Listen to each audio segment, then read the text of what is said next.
Think y'all should be able to hear me. I'm not too sure. Let me know if y'all can't hear me though. But welcome into another iteration of our veterans benefits workshops. We have to change this up because we're not doing Q&A. This is for the Q&A days are going to be days where we do Q&As. We're going to be doing more stuff separately, so just need to change that up because that is not what we're going with here. This is hidden. This can go up here.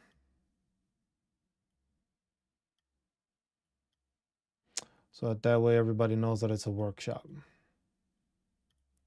Appreciate that, Mike. I gotta I gotta check sometimes because there's been times where I've started these streams and I've been talking to myself for like I would say like a good like 5 minutes where I guess people were like filling in and stuff, and I was just like talking about certain stuff, and then I realized Mike wasn't even on. So that's why I think it's like a go-to thing I gotta do now. Like, hey, is my mic working? Can y'all hear me? Am I good? Okay, good. And then from there I know I can continue because uh that's something we've had at times with the streaming. If it's not the internet, sometimes it's my computer where either you can't hear me or the internet breaks it up where I'm so choppy where it's like you see me, then it just like glitches to the next part. So I just got to double check that everybody's able to like hear me and understand me so that way we're on the same page. Um, but yeah, we haven't done anything too different. Like I said, there's been a whole bunch of stuff coming out. I am just trying to, what's the best way of putting it? Um, I'm trying to make sure I have the right information to be able to make sure that I'm passing it out to you guys because there's a lot of stuff going on. There's a lot of hooping and hollering, um, especially when it comes to these upcoming possible changes. There's so much to go off of. There's so many like it's overwhelming me kind of because it's like I'm being pulled in so many different places because there's so many things that are coming out. Like we're gonna continue to do the 2025 federal benefits, but we have to look at it in a way of this is what they announced, this is what they're giving us. Hold on, let me set this up. And this is what we're going off of now. Some of these things will come into fruition, some of them will not. Some are possible options. Like one of the big things that was going on was with the CBO that I've seen a couple of people posting on. It's the possible proposed changes that the budgeting office has proposed to make changes that would benefit, I guess, the government when it comes to like saving money and stuff. Like I said, most of this stuff is proposed issues. It's stuff that's in the works. Some is certified, some is not. Until we don't have a set date, that's what people need to go to. The thing is it's not mostly about, yes, these changes are gonna happen. It's, are you prepared for these changes? Are you aware what these changes might be?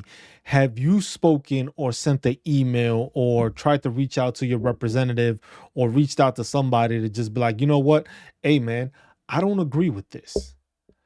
I have a problem with this. I was just like me and all these vets, and that's the thing, is just like trying to consolidate more veterans together to get this, to be able to get stuff in motion. We have to be able to speak on it. And that's what I think one of the things that we're having problems is as veterans. We're not communicating with each other to communicate to the people that are making these changes. If they're veterans, cool. If they're not veterans, then it's kind of hard for veterans to be like, you know what, you can say this or you should change that. You haven't experienced any of it. You haven't dealt with any of it. So it's kind of hard to deal with it in those manners where it's is trying to fulfill that stuff. See what I'm saying? So it's kind of hard to fulfill documentation, what we're going through, all these visible issues that are still ongoing without realizing the fact that, hold on, I'm setting up that TikTok one so people can join in there and ask questions. It's basically that interaction where we have information, we have possible information, and then we have what's actually happening. So it's three different things that veterans are dealing with right now. The problem is that one of them is that, hey, these are the possible things. These are the possible things. Most of the time, this is causing more anxiety towards veterans than it is actually helping. Because the thing is it's a lot of information that's being pushed out, but it's not a lot of information that's actually benefiting veterans. So if I'm telling you, oh, we're going to change the mental health, okay, elaborate.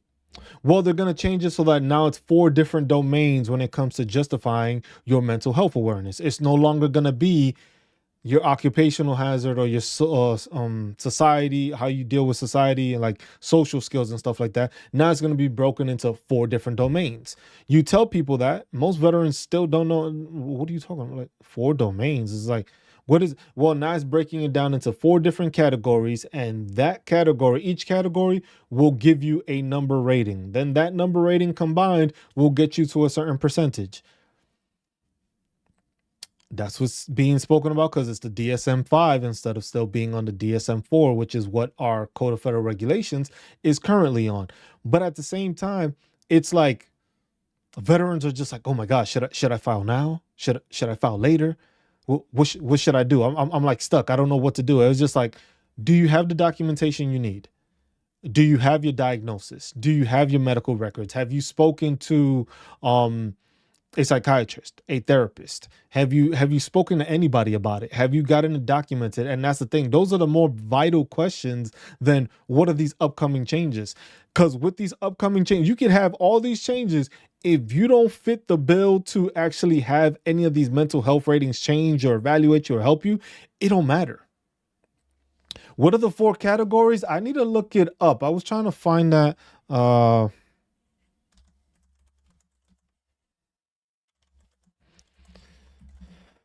Haven't pulled it up yet, JC. Let me look it up. Because it was basically it's on the regulations thing. If you go to regulations.gov, it has a breakdown there. Now, finding it, a whole different story. But that's what we're going to look into. So we'll look into that today also while we're going through the federal benefits. But that's one of the things that is just like four different categories. Those different categories are going to change.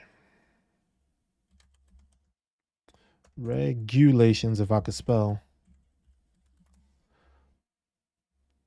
I was like, those are regulations that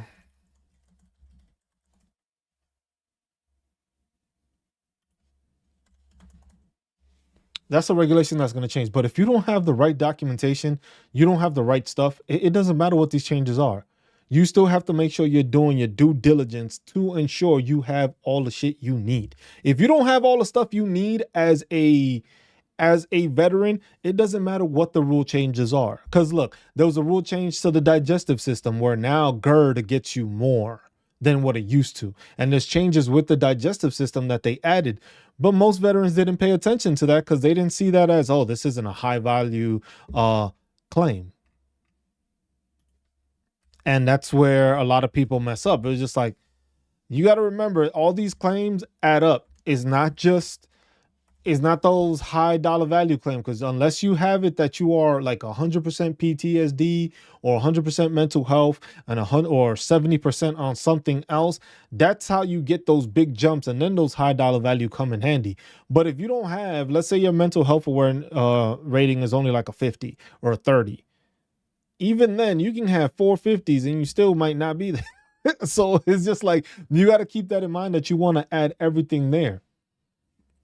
If you got diagnosed with GERD, Corinthia, make sure you have that documentation. Make sure you putting it in there. Make sure that you have it, but it's a service connection. One of those changes going into effect, JC, the problem with that is that remember how everybody was like trying to like hype it up, like, oh shit, you're going to lose your benefits. You're going to lose your benefits. It's going to change in April. What did they say now? Now they changed it to August with the mental health.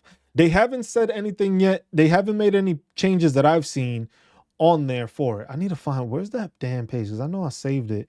Thought I had bookmarked it. But maybe I didn't and I forgot. But all these changes were supposed to take place in April when it was the final action date.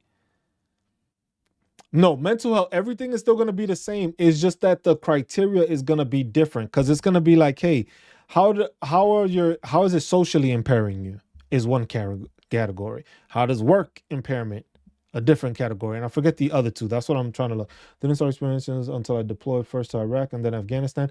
Corinthia, as long as you have to make sure that you have information on there. If y'all are on TikTok, it's easier for y'all to go onto my YouTube, click on the YouTube link in my bio, and y'all can see my full picture and y'all can see everything I'm showing y'all on screen. It's a lot easier. I just do it on TikTok because it's easier to communicate and it throws me out to more veterans out there. The main page is on YouTube so that way you can find that information. But let me see if I can.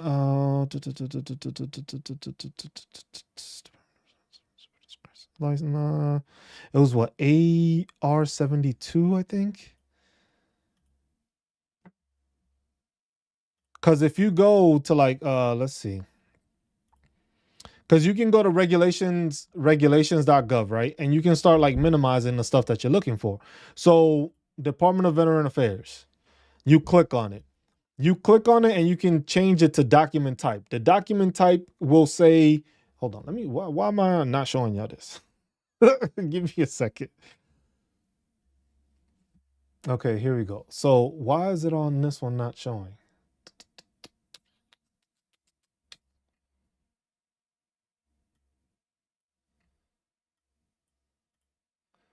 That's that, right? So I add window capture. Give me a second, y'all.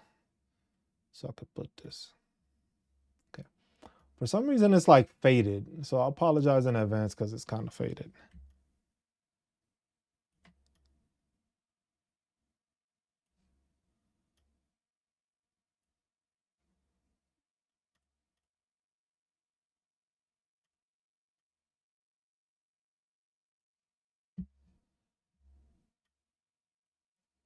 But this is so y'all can see it. So now y'all can visually see, like, this is the page. So there's different stuff and there's proposed rules. Out of these proposed rules on this website, we basically have, plot, appreciate you. We have 142 different ones, 142 that are proposed, and it'll give you a date for it. So here it goes for proposed rule improving accreditation. Proposed rule schedule for ratings disabilities, neurological conditions, and convulsive disorders. We're just gonna click on this one to see what it is. And I think it's like a downloadable page or something. Or is it close? Why can't I click on it? There it goes. Gotta download the file. Okay.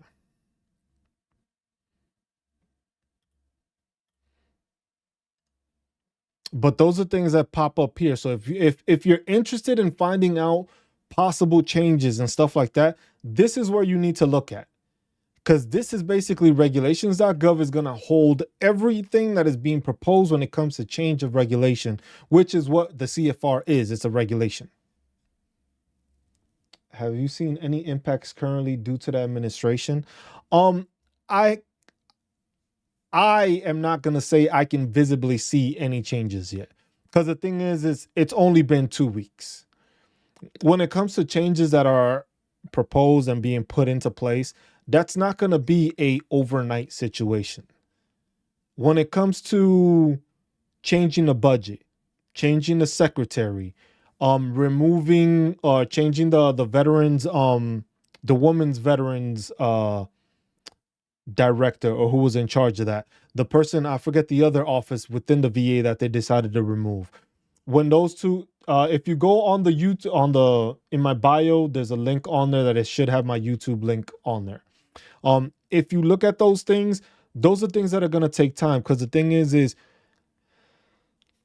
you see, it's like when we served in the military, you had that transition period where it was like that new commander was taking over and that commander was doing the, layouts, inventories, making sure the property book was squared away and all that stuff. That transition period. I don't think that happens like that when it comes to Veterans Affairs. With Veterans Affairs stuff, it's like, hey, you had this job, either you got fired or you got relieved. Maybe you got notified ahead of time, maybe you didn't. If you knew a new administration was coming in, you definitely knew you were going to lose your job. The question was, when were you going to lose your job is the other thing. You don't know when you were going to lose your job.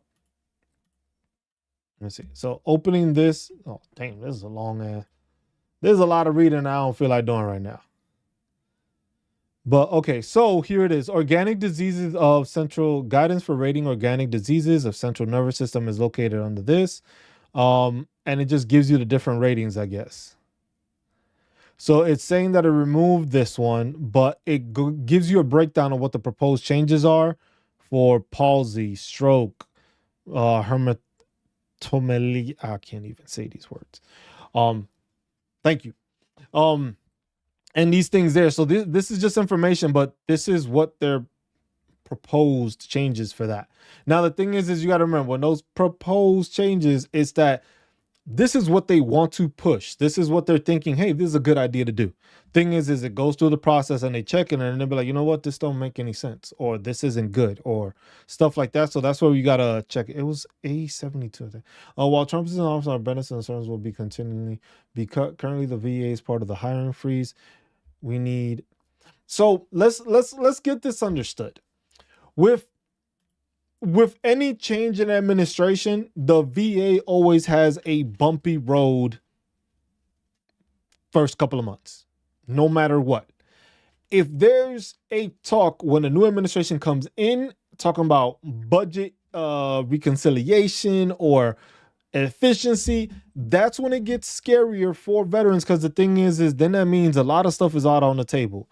The hiring freeze does affect us because of the fact that, like I said before, when it comes to changes, when it comes to hiring judges, hiring more VA raters, hiring more CMP examiners, all that stuff, that's gonna happen. But if the budget is reduced or it isn't enhanced, that's where we have a problem, because now we still have the same amount of people trying to service twice the amount or more people that they were servicing before.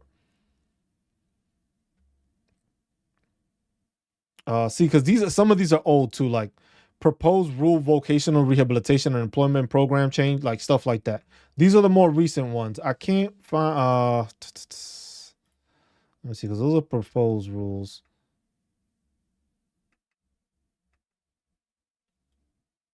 But there's a ton of it. I used to have it. No, I forget where the hell I put it. But it was just like, you're already getting services. So we're already getting services. The thing is they're trying to expand it for community care, right? Because that's the biggest gripe that veterans have right now. The biggest gripe veterans have with the VA is like, oh, I got a doctor that's across the street from me that could do what they're doing, but they want to send me 2 hours to a doctor. That's one of the bigger concerns right now that every veteran has. And a lot of veterans are saying, oh, the VA is shit because of it. The problem with that is we need money for that. We need funding. You can't just hire doctors that don't work in the network and just get them to work for you. They have to go into contract with the VA and say, hey, you know what? I'll work with the VA to service veterans in my area if veterans need to be serviced in my area. That's how it works. It's not a I need community care, so I'm gonna go to this doctor and then I'm gonna go to the VA and then the VA is gonna pay. No, it doesn't work that way. Because the thing is each doctor charges a certain amount, right? Depending on the specialty, depending on what it is, it may get more expensive. You as a veteran want that care, right? So at the moment, the VA can only afford to send you 2 hours away.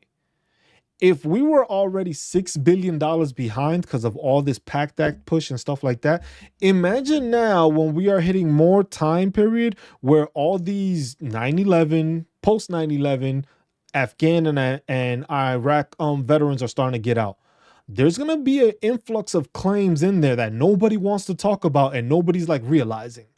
A lot of these people are hitting that 20-year mark and they're deciding, you know what? It's time for me to go. I did my time. I got my retirement. I'm going to get 100% because I've been tuning into Just Cruise, or I've been tuning into these other channels, and just like, you know what? I'm prepared to file my disability claims. So they're going to get out. At the same time, there's still going to be CMP examiners. At the same time, there's still going to be the VA rater that just happens to fuck shit up. And that VA rater is going to mess that up. And then what are you going to go? Fall into the appeals process. Now the appeals process is on a 3-year backlog. So now you getting out in 2025, meaning you wouldn't, if you got something wrong, like if you don't get the first time go and it doesn't get clear right away, you are now going to fall into a 3-year backlog. So now think about that. You filed in 2025, but you won't be able to get your benefits. Well, you'll have some benefits to be seen, but you won't get a solidified answer till 2028. The back pay gonna be nice. Don't get me wrong. But at the same time, what happens if you went those 3 years going through that appeal process and they still find that you were wrong? Or they still found that you were denied? Or they still find that you weren't service connected? Then it's going through the whole process again. So it's just like, those things are one of the things that affect us as veterans with this administration. It's not only just because it's Donald Trump. That's with any administration. If we don't have the budget, if Donald Trump, let's say Donald Trump does his 4 years and we still in a budget crunch, and then in the 4 years, the next president that comes over says, you know what, we're going to fund the crap out of the VA. Then from there, no hiring freeze, hire whoever you need, community, all that stuff. How much do you think that bill would be? Because you got to think about it like this. We got 19 million veterans alive right now, out all over the world, all different ages, all different eras. Only 9 million, I think they just stated that it was 9.1 million. 9.1 million are actually using the VA healthcare services. And that was an influx of about almost 2 million because of the PACT Act. So now imagine we added all 10 million veterans, or had all 19 million veterans. If your appointment right now was taking 3 to 4 months, imagine if we add another 10 million people to see the same doctors, but not necessarily in your area, but sometimes it's those people in your area. And that's what people don't realize. We don't have doctors. We don't grow doctors. We don't grow doctors. We grow service members. We grow veterans. Every year, there's at least veterans being added to the list. No matter what year you are in, that year added veterans to the veteran numbers. Doctors, how long does it take to go to school? And that's just sometimes to just be a general doctor. Now, let's say you're going into a specialized cause. That goes even further. That takes time. That costs money.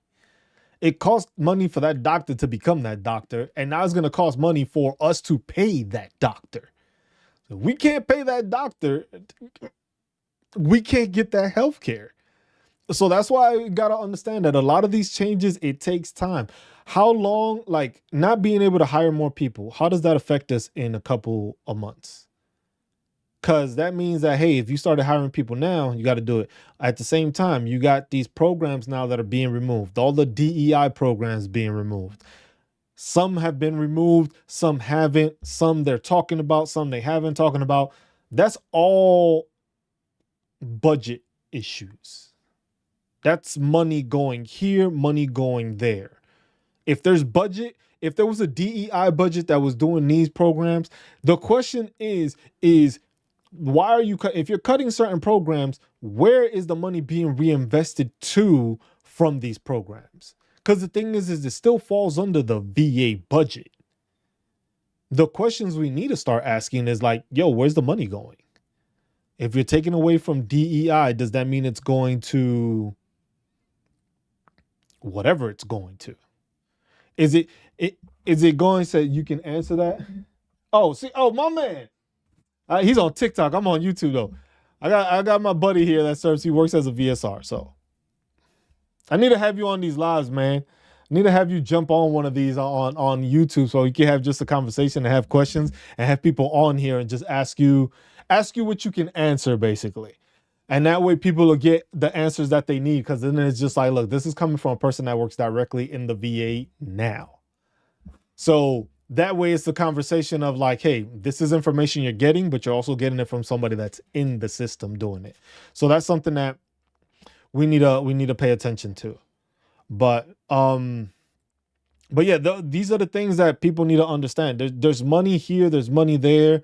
Everything has to be solidified. Everything has to be put together. The PACT Act is still gaining claims. You still got people fighting for PACT Act issues. You got a bunch of people that are going to get out of the military because of Iraq and Afghanistan. And that's going to be an influx of people. That's going to be more disability claims. That's going to be more healthcare, especially if you're in an area where you are consolidated with veterans. So if you stayed around a military installation and you go into the VA, you're all using that same resource.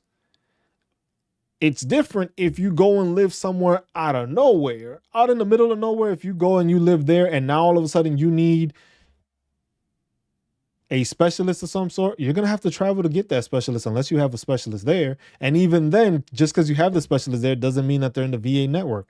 It's the same way as us military service members. Imagine not being in the military and you have just regular medical insurance. With medical insurance, you can go to a doctor, but they have to be within your network. If that military provider or that doctor is not in your military network, it is what you get hit with, that out of network charge, which who knows how much more they want to charge you for. So imagine looking at it that way, but within the VA. We got our doctor here, but you went to a doctor that wasn't a part of us. Now we got to pay for it. So that's where people need to understand that. I still can't remember. Is it AQ80? I thought it was AQ82. AQ82.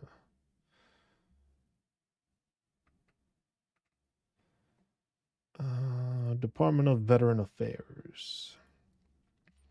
But yeah, man, that's what people need to realize. It's there's a lot of stuff.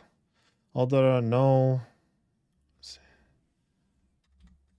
AQ72.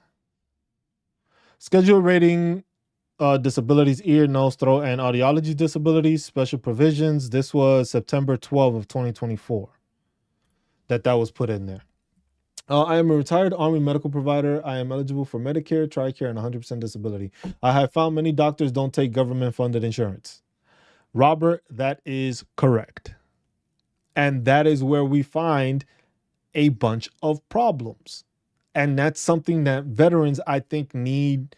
I need veterans to get that explained. I think veterans need to understand that a lot of that, if the doctor doesn't take anything like that, they don't want it. Even though I don't know why they want to take a government funded one, because it's funded. That shit is they're gonna get paid. The problem is that now you are tied with this. So you have a contract to however they service the contracts, however they pay it. You are now working with the government instead of just working with your own thing. So now you still have to deal with the association of working with the VA while servicing yourself. So some doctors don't want to do that. Some doctors decided that they wanted to open their medical practice for themselves because they didn't want to be associated with it. They didn't want to work through the hospital. It's the same thing and it happens. But I think that's something that veterans that has to be preached out more to veterans so that they understand. Not every doctor takes or wants TRICARE or wants to even, some places don't even take Chant VA or don't even want to process Chant VA. It's a secondary insurance. And some people just look at you like, what the fuck is Chant VA? What's TRICARE? Some people never heard of it because they're not around military towns. So if you came from an area that's not military known or military installation bound, you're going to run into that issue where they don't know what you're talking about. See, so this is the revised schedule of ratings for disabilities, part 4. So this is just basically saying adding, like if they're adding codes, taking codes away, like airways disorders, diagnostic code, constrictive bronchiolitis or obliterative bronchiolitis. Now that's 665, because you got to remember when you look at it, but these are just changes for this. And there's certain things, but that's where you got to pay attention to, because the regulations is where it's going to change. That's where the stuff is going to go into. That's where it's going to factor into all these changes. But it doesn't matter the administration. Like I know some people are not happy with Donald Trump. I know a lot of people weren't happy with Joe Biden. But we got to start realizing as veterans and start paying attention that it doesn't only deal with the president. It deals with the budget. It deals with what Congress wants to put into play. It deals with what budget the Congress feels like we should have. All those things are mitigating factors, and they all turn into what veterans deal with no matter what. At the end of the day, you as a veteran will deal with this stuff no matter what. Whether it's a increase to the budget, a decrease to the budget, an increase in healthcare, a decrease in healthcare, all those things matter, and all those things will make changes. All those things will influence how we go moving forward. Most people don't understand that, and they don't want to pay attention to that. They don't want to listen to it. The easiest thing is like, oh, I'm going to blame this administration, or I'm going to blame that administration. See, this is the regulatory impact analysis for nose, ear, throat. And this was in 2022, where most of the stuff was mentioned because they started noticing they were going to make these changes. So this is just showing that. But like I said, this is the fiscal year, and that's how it's showing it for 2022. This is stuff that they've been looking at for some time. And that's what I need people to also understand. It's just like some of these changes have to happen. Some of these changes shouldn't happen. But if you stay quiet about it, it doesn't matter what. Doesn't matter. You're just going to deal with it, right? That's not how we need to operate. A lot of people don't want government stuff. Some people want small government. Some people want larger government. That's understandable. But at the end of the day, when it comes to these budget constraints, these budget changes, it doesn't matter if it's Donald Trump, Joe Biden, Kamala Harris, George W. Bush, Barack Obama. At the end of the day, if we are not voicing it to our congressmen, calling the Committee of Veteran Affairs, those representatives in there, if they're in your state. Because most of the time they won't even interact with you. Oh, you ain't in my state. Don't worry about it. But if you say, hey, I'm a veteran, us veterans, I have a list of veterans. I started a petition list of the veterans that do not want this to happen. We have the ability to do that. So Robert Bejarano, they are usually paid half what other insurances will pay. Also, going to a military medical facility is not an option. They only provide services to active duty, rightly so. No, yeah, I understand that. But that's the thing. That's where its service is lost. Because you have the military already, but you can only use those facilities on an installation or for military personnel to be taken care of that are active duty. If these people ain't getting paid enough, and they're getting paid half of what the insurance is paid to service veterans, they don't want that shit. It's like I said, why, like with many service members do their time, serve their country, decide to get out, and what do? They decide to go contracting. If you were combat arms and you were just kicking down doors the whole time, damn, you gonna pay me twice the amount to do the same thing I was already doing? That's a no-brainer. Same thing with doctors. You're going to pay me half the amount I can make if I were to just work on my own as a doctor. Why would I stay with the VA? That's why it's tough, and people don't understand that.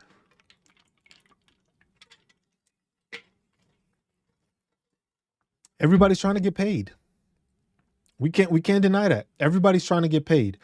If you are trying to reach 100% permanent and total, why? Because you're trying to get paid. The same way these doctors is trying to get paid. They are experts. They are surgeons, stuff like that. I'm not going to work in a place that's going to pay me less. The private sector will always have a leg up on the government. We know that. We know that. But the thing is when it comes to certain things like this is where you need to reevaluate the payment structure and do slight tweaks. Because the medical professionals, you should be getting paid close to what the private sector would be paying you. Because then it entices those private sectors to come into the veteran services. If they don't, We're gonna have less and less doctors. Or you put it on the back end, like where Robert was saying that they get paid half of what the insurances pay them the same amount. At the end of the day, what people need to realize is the price is gonna go up. Cost is going up no matter whether you like it or not. The changes to the Code of Federal Regulations, that's gonna change stuff. This was Gulsons. When I went in, they gave me a piss test and I popped for THC because I didn't have my pain meds when the doctor was out. Hold on. So you were out of town and you went to the emergency room. You had gallstones. You went in, they gave you a piss test and you pissed hot for THC. Out of town, they don't know if you will see that test. And they don't know if you will see that test I took. Well, he stopped. I can't answer specific questions like that, Redakuma. Because the thing is when it comes to situations like that, if you are for anything medical wise, that's a conversation that you need to have with your provider or with your medical thing. Because the thing is I don't know what they're doing. I don't know what they put in there. I don't know what they said in your medical records. You have to make sure you find out what's in your medical records. What did they answer? What are the chances are? Like, look, if you pop top for THC, were you in a legal marijuana state? Were you not in a legal marijuana state? Because that's where, it can have different implications. What those implications are, I don't know.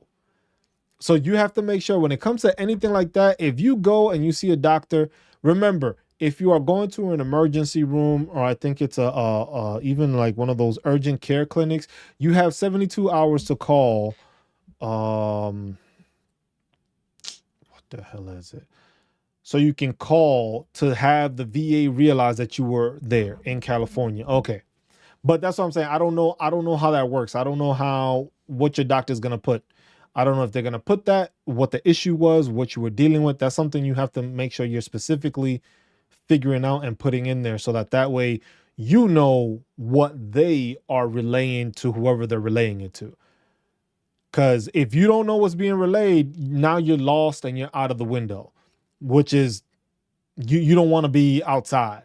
You don't want to be on the outside looking in. You want to be on the inside looking out. Like, hey, okay, y'all said this, y'all found this, y'all documented this, y'all put this in a record, y'all sent this away and stuff like that. That's where you want to be on the inside. No, that's hey, he's your doctor. He's seen you straight out. Just like, hey, man, what's going on with this situation? That's all you got to do. That's your right. That's your right as the patient. Doctor-client privilege, ask away. What's going to be reported, what's going to be put in there, what's in my record, and that's something also as veterans we don't do a good job of. Hey, if you're going to get seen for anything, can I get a copy of this? That shit ain't going to hurt nobody. All it is, he's going to be like, yeah, just go to the front desk or the clerk and just let them know that you like to make a copy of this stuff. They're going to probably ask you why. Like, why do you want a copy of your medical records? First off is mine. Second off, I would like to have a copy of it because I'm dealing with the VA and I'll be filing claims and I would like to have that there. Redakuma, no problem, man. Well, that's what I'm here for. Y'all ask questions. Any questions, we'll go over and we'll talk about it. But that's the thing. Veterans, I don't care how old you are, where you're at. If you go to your doctor, get a copy of your records. It's your information. It's yours. What are they going to say? No? Shouldn't go to that doctor if that doctor's going to be there. If it's in a VA hospital, you still can ask because it's still a hospital. So they're still going to have a record. Chances are anything that goes, if you go get seen in a VA hospital for any emergency, anything like that, that's going to end up in your record. It's going to populate in your record. Now, the thing is what comes out of it, that's a question you have to ask your provider because your provider is going to see the documentation of you being hospitalized. And then they're probably going to ask you about it the next time they see you. But make sure you have your records on there because with your C file, that should populate on there. And you can just request that your documentation and get your info so that you have it. And you know, okay, this is there, this is there, this is there. Because you never know. With the VA, that's the thing. People need to realize with the VA, I don't want to say you don't want to be distrustful of them, but you got to be skeptical.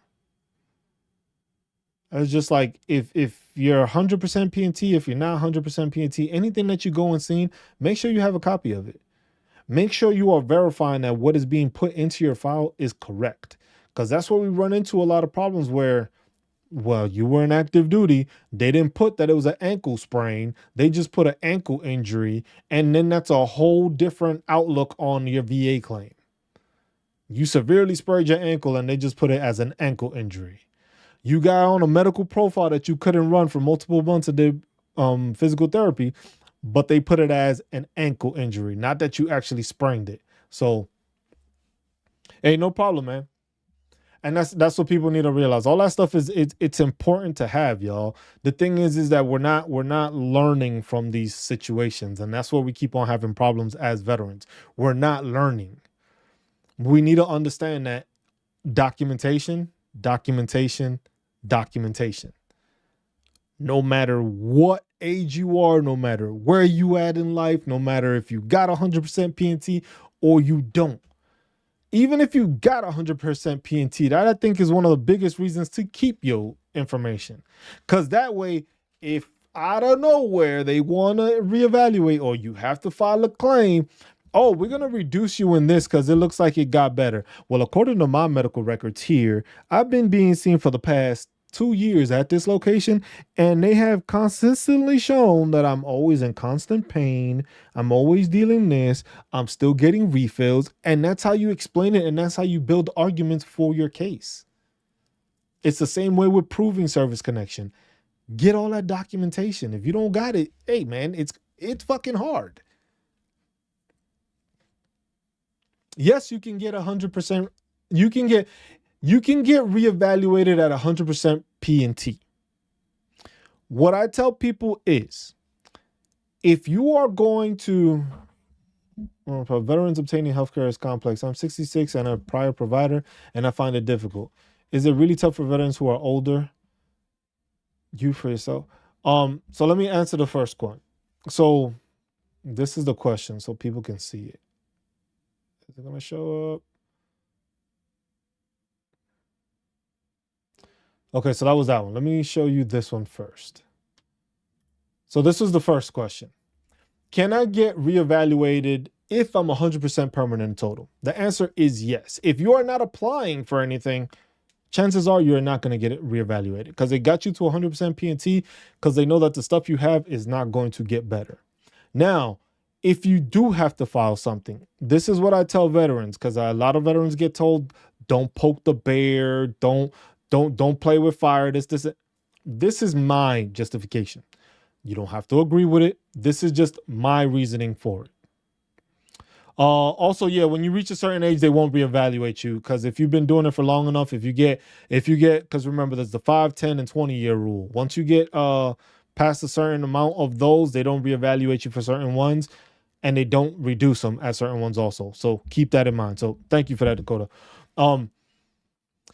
But also, if you are going to file another claim after being 100% permanent total, the reason I suggest people do it is, will it cause you harm? Can you die from it? Do you have a family? Because the reason I say that is if you're going to file a claim that you know you may pass away from, there's the DIC, the dependent indemnity compensation, which is basically if you pass away because of a service connected issue, your family can receive that compensation. So if you know, like, hey, if you just notice you got some heart issues, never had them before, claim it. Because if you end up having a heart attack or something like that happens because of your heart and that's why you pass, now your family don't got anything if you never claimed it. But if you file ahead and claim it and you have it there, now it has that information there. It's just like, oh, he filed for this, he passed away because of this, and you do it that way. Otherwise, if it's something that you can go to your regular doctor and you don't need to, don't. The other issue with being reevaluated is also a lot of veterans tend to do this secondary claim. What I mean is basically they take that one service connected issue and then they connect multiple secondaries that are caused from a service connected issue. Issue with that is hey, let's say you get reevaluated or whatever the case is for one of them. Let's say you started with tinnitus and that became everything else. If you go and you get seen for tinnitus and you're saying you don't have no ringing in your ear, you hear perfectly fine, you don't need the hearing aid anymore, that's going to affect the rest of your claims, because the reason you got the rest of the claims were because the tinnitus was causing it. So that's why it's just like it's a slippery slope. But I say is like, look, if you're injured and your stuff hasn't changed, you shouldn't have a problem with being reevaluated, because they can check all the stuff, but your medical diagnosis and your medical information and your physical therapy, all that stuff should show that it hasn't improved. In order to get reduced, you have to have at least 2 different instances showing that you are improving drastically. And that's what you got to make sure you're doing. And then the other one is it really tough for veterans who are older? The reason I say it's tougher for veterans that are older is because of the fact that a lot of the older veterans don't have the documentation like there is now. So a lot of the documentation is available now, which is a digital era. So all this digital stuff, everything is digital. You can upload it, download it, and stuff like that. The older veterans, the Vietnam War era, those even Gulf War eras, Korean War era, they didn't have digital stuff. And if they did, that shit was a sorry ass system. Now that comes into the problem where, okay, you don't have all these issues now because everything is digital. You can download it. You can look stuff up. There's cell phones. You can Google it right off your hand. So it makes it difficult for those older generation stuff, because I can't Google the stuff that I was dealing with back in those days because there's no information that's digital about it. So it makes it tough to do. But it's tough. It's tough for anybody to get rated for stuff, because the thing is if you don't have prior documentation, and for a lot of these older vets, they were in that era where it's just like you didn't go to sick call, you didn't get seen for shit. So now 30, 40 years down the road, you are extensively going through the process, and it's just like, okay, I need to be able to provide this information to connect this. Now I got to find a way how to get that information. So it makes it tough when you're an older veteran, because the capabilities and the technology wasn't the same, and the same justification and the same stuff doesn't happen. Also remember that a lot of these VA raters now are 30s, 40s. A lot of these veterans from back in the day, like you're 66, there's no 66-year-old VA rater. All of these people are younger. They didn't go through the same experience. They don't know what the hell it is. But the thing is a lot of the older vets don't do personal statements or statements in their claims. I spoke to one person, that's Annette, one of the members of the channel here. I did a consultation with her, and I explained she was, I hope she doesn't mind me saying it, but she worked, she had her MOS, she had her job. And when she explained it to me, it was just like, shit, I didn't even know they fucking did that. So if I didn't know, imagine a VA rater that is 30 something years old, and you're talking about Vietnam era ways of doing things. They're going to have no idea what you're talking about. She was an x-ray tech. X-rays were a lot more different back in the day. Now, what do? Hey, sit over here. I'm going to press this button. Beep. No, back then they actually had to manually make them. 2 different instances. But if you don't tell that VA rater, they're going to take it as you're an x-ray tech. Oh, so you just got behind the door and pressed a button. They're not going to know. They're going to know off of the knowledge that they know now. So you need to make sure you're putting that info in there. Rokuma says, sorry to ask so many questions, but I read online that if we are rated and married for X amount of years, we will get life insurance based on our passing. Is that true or not? I am not sure about that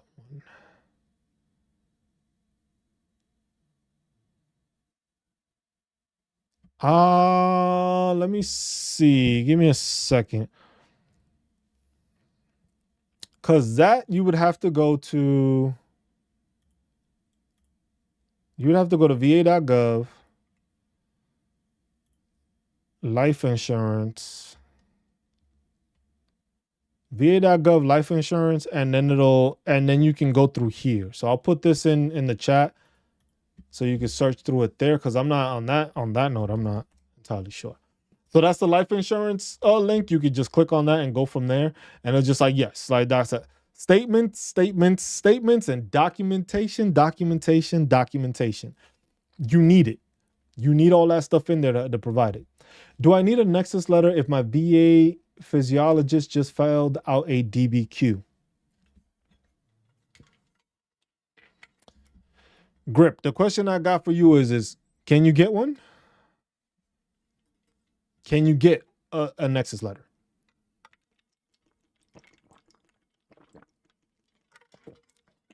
Because if you can, do it.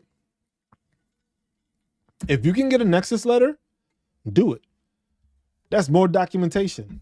That's more evidence being solidifying that you have this disability. Because if a DBQ is being filled out by the VA, it's a DBQ. It's going to break that stuff down. But if you are trying to prove service connection, then yes, I would say definitely do a nexus letter, because you're going to have the DBQ being filled out, which is going to fill you out and give you all the information as to what you're dealing with. But the nexus letter is what's going to make that bridge connection from this is what you're dealing with, this is why it was caused by the military, and that little bridge connecting all the stuff and everything under it between that. So I would definitely say get one. If you can get one, definitely. You always want to do that. You know about the military, you can claim sports injuries while playing in the military. Yes. You're giving us some grip. I appreciate that, Dakota. But yeah, that's something you want to make sure you're doing. You gotta have that. And because he just filled out the DBQ for me after being up Directive 1134. Get whatever documentation. Look, when it comes to filing disability claims, I always tell everybody this, and I probably say this every week. I need you to be able to have your disability claim, right, Grip? And I need you to be able to give it.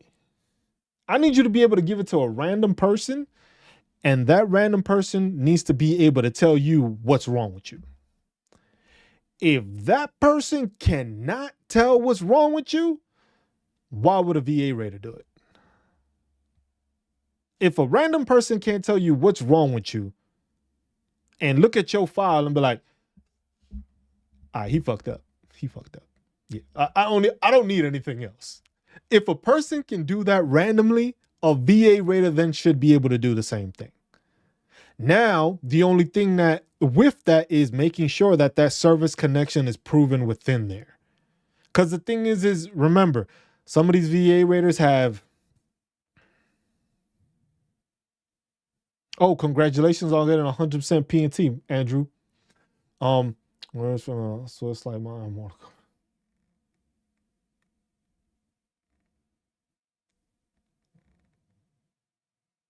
well, that ain't good. But yeah, that's what I always tell people, and that's what I always try to tell people. You need to make sure that that's what's happening. Make sure you can hand your documents to somebody that doesn't know who you are. When they see that, they read it, it was like, yeah, I can see he had an injury. He got physical therapy. He got the imagery. He got the DBQ filled out. Oh, and now he has a nexus letter. What does the nexus letter say? Nexus letter says is because of this justification or this medical study or this, or this, that, or this, whatever. This is the reason why he has this injury, and it has worsened over time because it was onset and began when his time in service on this event, which he has the stuff from there. Yo, hello from Dodge City, Kansas. And you have that there. Once you have that information, 10 times easier. You just not doing good, huh, Noel? You just, it's a different lifestyle for you, huh? But that's how veterans need to look at it. You need to look at that stuff that way. If you don't look at it, you're not gonna get anywhere. If you don't have the justification, the right documentation, or the right information, you're not gonna go anywhere. It's not gonna be good for you. You're gonna end up running into problems where you're gonna get denied. And then a lot of the times veterans are gonna get pissed off and they're gonna be denied, and they're gonna be like, you know what? The VA sucks. The VA sucks. The VA doesn't want to help me, but you didn't do your job. And that's the sorry effect that we have right now. That's the sorry part that we run into, that a lot of times we're not doing the proper stuff we need to be successful, and we're putting the blame on the VA. If your packet isn't, if your disability claim, like I said, if somebody else can't tell you what's wrong with you, you can't expect the VA rater to figure it out. Oh, so in Switzerland you go. Wonder how that would work here. Be interesting, but we'll see. But yeah, those are the different things that people need to realize. It's just like when you're filing claims and stuff like that, you need to realize that all your claims can be combined. Well, no, I'm not saying all of them combined like in that manner, but it's just like everything has to be justifiable. Everything has to be evident or have evidence or buddy statement, lay witness statement, like whatever it is, you have to have all that in order to make sure that you are able to do it. Many are waking up finally and may be too late. That's the thing is that a lot of people, Andrew, are realizing the fact that it's just like, I think one of the bigger things is now with veterans that now so many people want to claim, so many people want to, is that they're actually getting this information. That I think is one of the bigger reasonings that we have this budgetary constraint. Because remember, the PACT Act came out, and at first that shit was slow. Because people didn't know what the hell they were filing for. Just like, oh, this is pre-thing. Look, it took Andrew 20 years to get to his 100%. See what the fuck that is? 20 years. Shouldn't take that long. But that's the system we go through because the information isn't out there. I bet you I can ask Andrew now. Andrew, if it were the fact that you went through these past 20 years, if you would have had all the information you had after these 20 years of going through this, and you would have been able to file it on the day one with all that knowledge, bet you it wouldn't have taken 20 years. But the thing is as veterans, we're not getting educated on this stuff. We're not being taught this stuff. We're not being shown this stuff. That's why I do these workshops, because the thing is the amount of veterans that I run into that have no idea what the fuck is going on, that have no idea what I'm talking about, it's crazy. Like I said, there's 19 million of us out here. And only 9 million of us use the VA healthcare. Let alone, I have to find the numbers of the people that actually use the veteran readiness and employment. Actually use their GI Bill to the fullest. Actually use the VA loan. Actually gain and actually file their taxes and get their tax exemptions. Or get, Buenos dias, Gabriel. Or they get all that stuff. See, look, he said he had great evidence and he still took time. Just like, because it's a different system. It's a system that we're working on the stuff, but we need to get acclimated to it. And that's the thing. We're not being acclimated enough, and we're not finding the information where we need to. So see, look, I had no clue till 2020. Most of the stuff, look, I'll tell you this right now. Even this day and age, with the ability of having cell phones, Google, FaceTime, all this technology, you still got veterans that have no idea the amount of resources that the VA can offer you. No idea. Even with all the technological advances, most veterans don't know most of the shit. That's why we were going through, and we've been off topic for a bit, but it's just answering 100 questions, and it's just like, it's good because it's just like helping people. He said, all I got was help for my resume in 1997. The thing is Gabriel, also from those days, a lot has been implemented. A lot has increased over the time period of 20 years ago.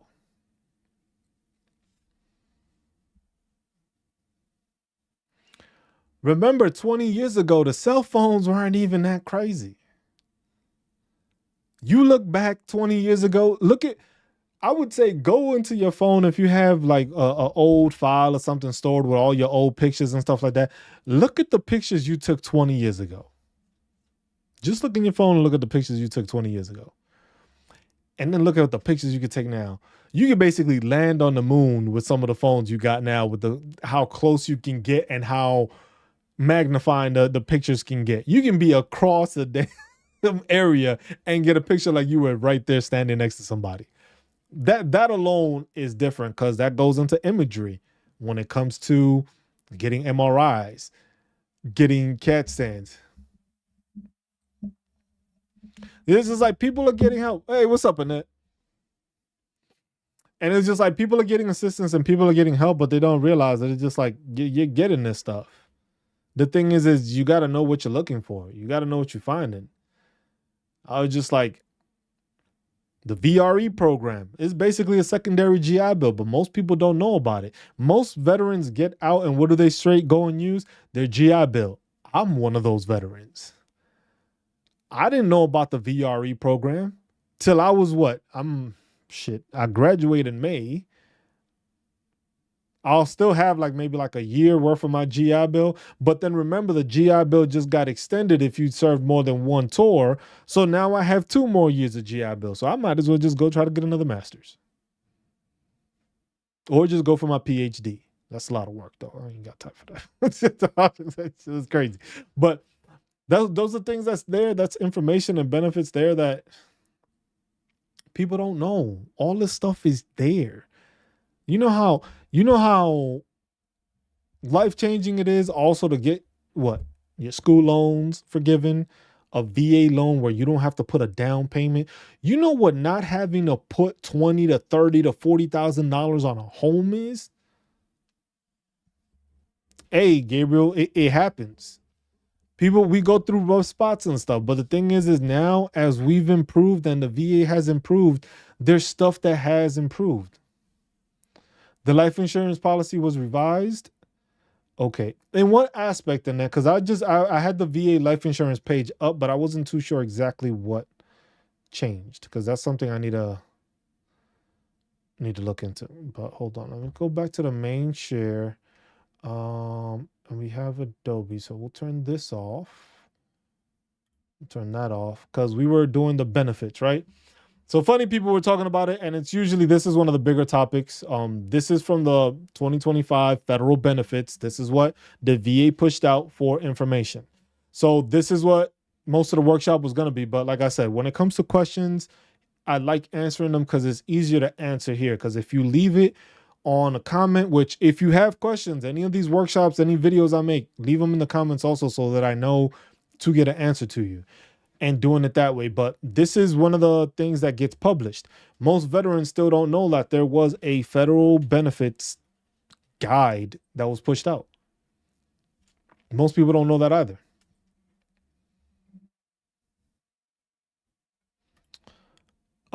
Gabriel, you can use all of them. You may not be able to use them all intertwined. You are using the Texas Hazelwood Act. You're not paying for tuition. That's fine. Use that, get your degree. Now, go to the VRE program. Whatever you're getting your degree in. Another thing, set a plan up. Your payments will decrease. Nice, Danette. I was just like, make a plan. If you are going to school, for instance, the VLG. There was some changes. I don't know what. That's the thing. They don't publicize the shit.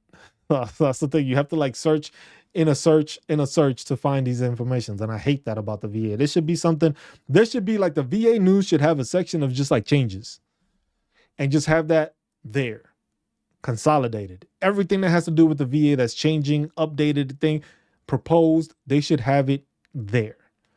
But they don't have that. But yeah, if you're using the Hazelwood Act, use the Hazelwood Act. But like I said, have a plan. If you're going to school for something, make a track or a plan for it. Because the thing is you can use the Hazelwood Act, use that, right? Then you go to the VRE program, which can get you a master's degree or work on something else or a different degree in that same field to enhance you or certifications. Then you can use your GI Bill on top of it. So literally you got the Hazelwood Act, you got the VRE program, and you got the GI Bill. So you can get 3 different degrees and or some certifications within that time period. Because that's literally almost, as long as you get accepted through the VRE, that's basically, I would say, almost 8 years worth of schooling. Well, 6 years worth of schooling that they pay for. Not considering the fact that you already got your Hazelwood Act to take care of whatever you got through them. Plus another 6 years of possible housing allowance on top of it. So I say it sucks. It was just like you don't see yourself going to school, but at the end of the day, if you educating yourself, it's helping you to obtain a better job, better paying job, and you getting housing on top of it. Shit, you better, you better, because that's what it goes into this education and training. Post 9/11 GI Bill gives you the breakdown. So for the Hazelwood Act, I'm not too adept or know how that one works, if they give you any stipend or not. With the VRE program, that basically goes in with it as long as you're going through that track, because there's 5 different tracks when it comes to the VRE program. If you're doing through the long-term one, which is the one that is basically for you to go into school, it's basically like another GI Bill where you will get the housing allowance with that. The GI Bill, same thing, housing allowance with that. And they just justify it as the location of where you are going to school and the cost of living at that location. So if you are in a specific spot in Texas, whatever the cost of living is there and the BAH rate that they have, that's what you would receive. For the Hazelwood Act, I'm not sure. That I don't know too in depth about it. Post 9/11 GI Bill eligibility. Most people know this, most people don't, but it gives you the breakdown. Contents of the benefit. So this is the breakdown where I'm gonna go through this one because this one gives us the information as to what you get with the post 9/11 GI Bill. Service members or eligible veterans may receive up to 36 months of entitlement under the post 9/11 GI Bill. No beneficiary may use more than 48 months of education and training benefits from any combination of programs, with the exception of the VRE. You can't use, the thing is the GI Bill, with most of those, what they don't want you to do, Gabriel, is they don't want you to double dip. Because you're double dipping, because the thing is if the Hazelwood Act is already paying your tuition, the GI Bill ain't paying tuition. So it's like, why would they need to pay you BAH if you already got your school paid for?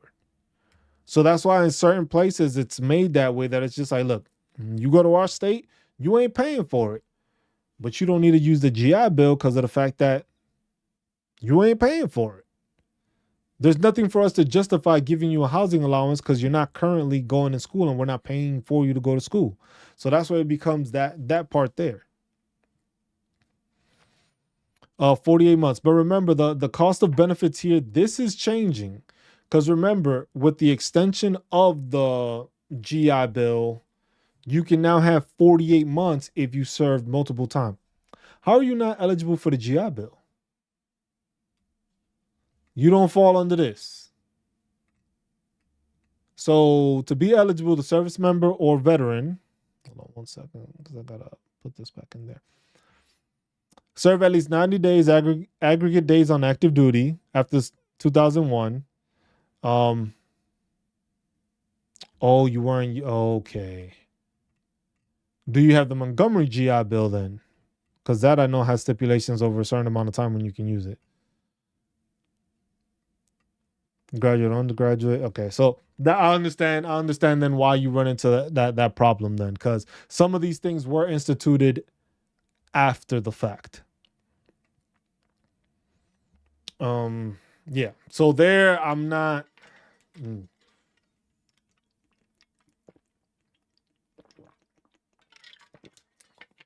In that case, you may want to contact the VA and see what resources are available, because you can still use the VRE program. The VRE program you should be able to use, because all you need for that one is at least a 10% rating. So you can go and try to apply for the not vocational, that's the old name, Veteran Readiness and Employment Program. You go through there, fill it out, you get accepted, and then from there you'll be able to use that as a veteran that will help you with your education. And you might want to ask or incur, like, see what you can do that way, because that would be your best bet. Because I know with the GI Bill, it was out of time, basically. But yeah, this is tuition and fees. These are the benefits.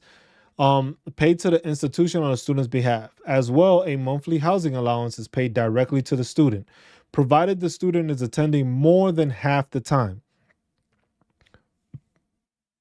There you go. That's your best bet. Currently, MHH is equal to the basic allowance for housing payable to a military E5 with dependents, but prorated based on benefit level and rate of pursuit. Full time, three-fourths time, etc. MHA is calculated based on the zip code of the campus location where the student physically attends most of their classes. If a student is only taking online courses, their MHA is half the national average. Please note, however, that MHA is not payable to individuals enrolled in flight or correspondence training, to individuals while pursuing training at halftime or less, regardless of the type of training, or to individuals while on active duty or their spouses. Current rates can be found, education benefit rates. Additional benefits under the post 9/11 GI Bill include a yearly book and supply stipend of up to $1,000 per year paid directly to the service member, veteran, or eligible dependents, and a one-time payment of $500 paid to certain individuals relocating from highly rural areas.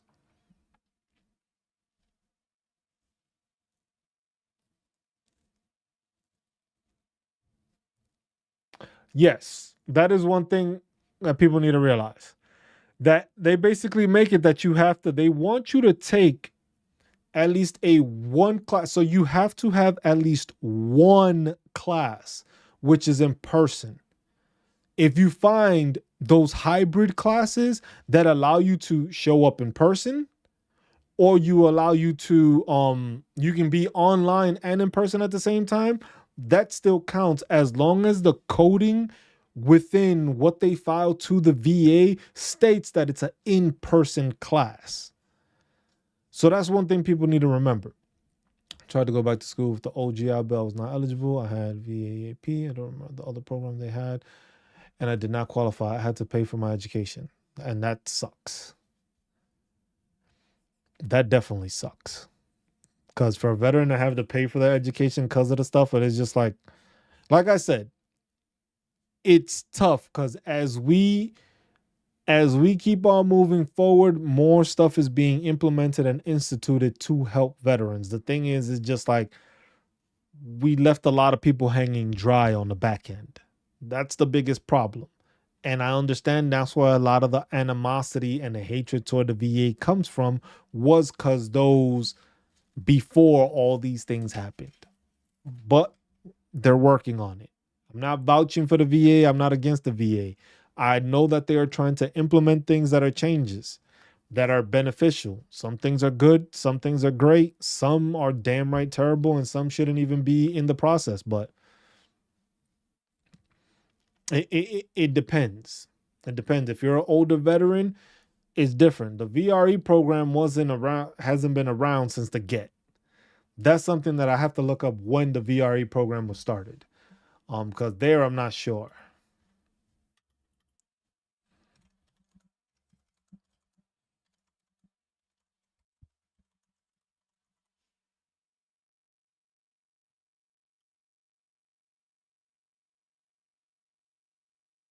Oh no, well, I guess it has been for a while. So the Veteran Readiness and Employment, the VRE, was basically established in 1918 because it was part of the Soldiers Act, which was intended for World War I veterans.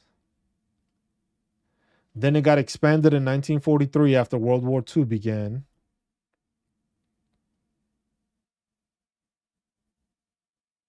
But you got to remember that it wasn't the same information and safe stuff that you had available now. So now it's changed now. It's been around for a long time, but different criteria, different usage, different stuff available. They do. I remember they do finals every 5 weeks, and you have to stay on campus when you go take the exam at least 50 minutes. So you can get San Diego BAH. There's ways to do it. As long as you go to school, you enroll in that school, you have the documentation that you're in that school. You can go to school anywhere you want, basically, and they'll pay for it. whether you want to go look. You ever thought about living in Hawaii for a couple of years? Now's your chance. Now's your chance. Go to Hawaii and try to. Well, first you got to get accepted into the University of Hawaii, first off.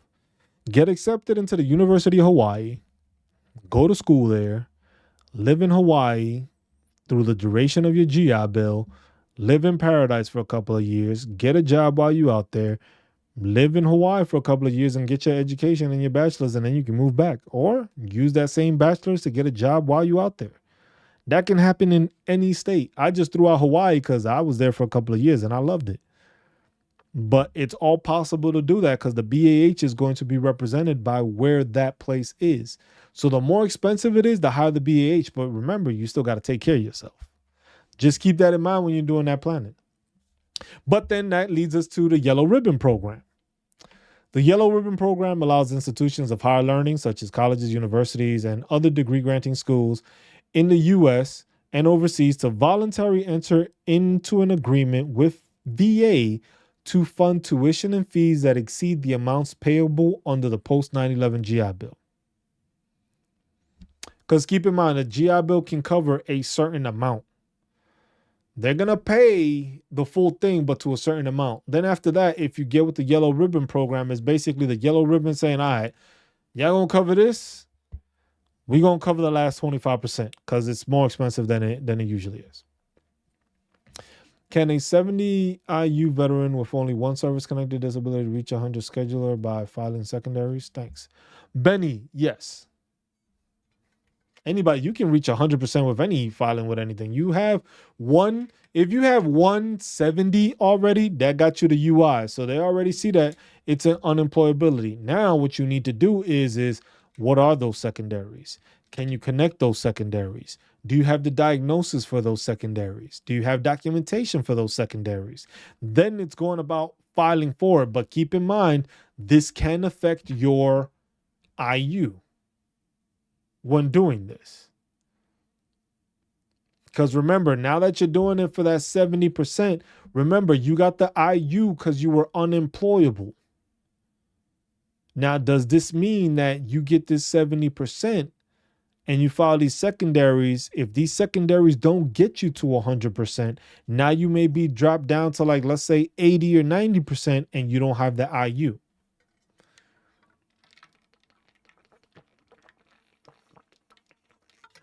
Oh, Dakota, I know that.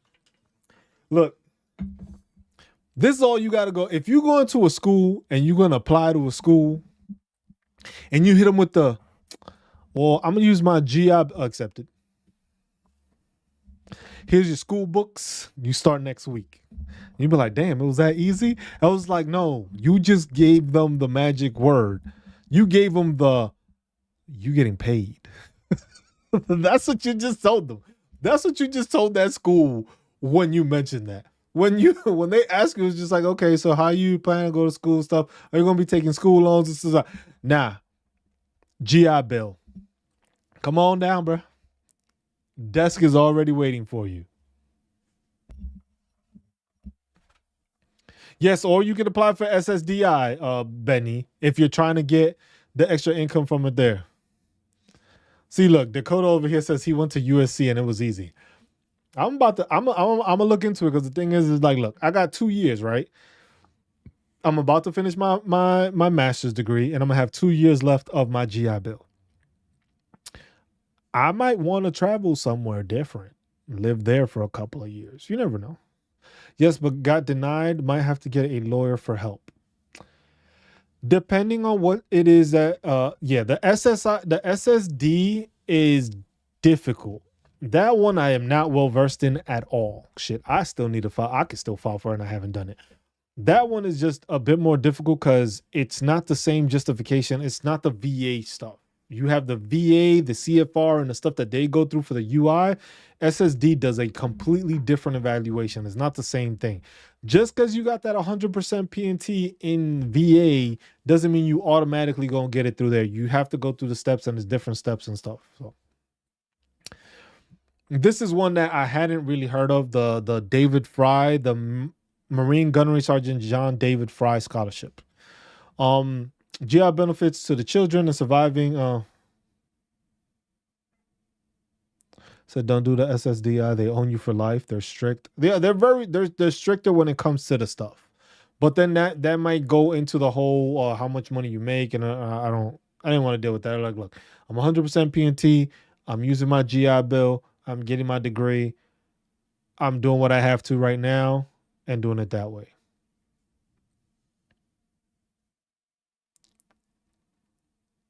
Yeah, see, most people get denied that first time when they're going through with the SSD, and then if you get a lawyer, the lawyer knows, and then they know what to say and stuff like that. It's the same thing as like how we'd go through disability claims.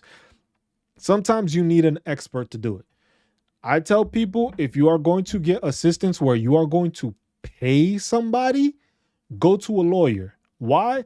Because their damn certification is on the line. You go to any one of these companies and stuff like that, some of these people ain't VA accredited.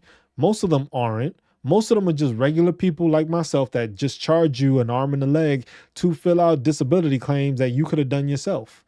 But since I have the knowledge, I'm taking advantage of you and charging you.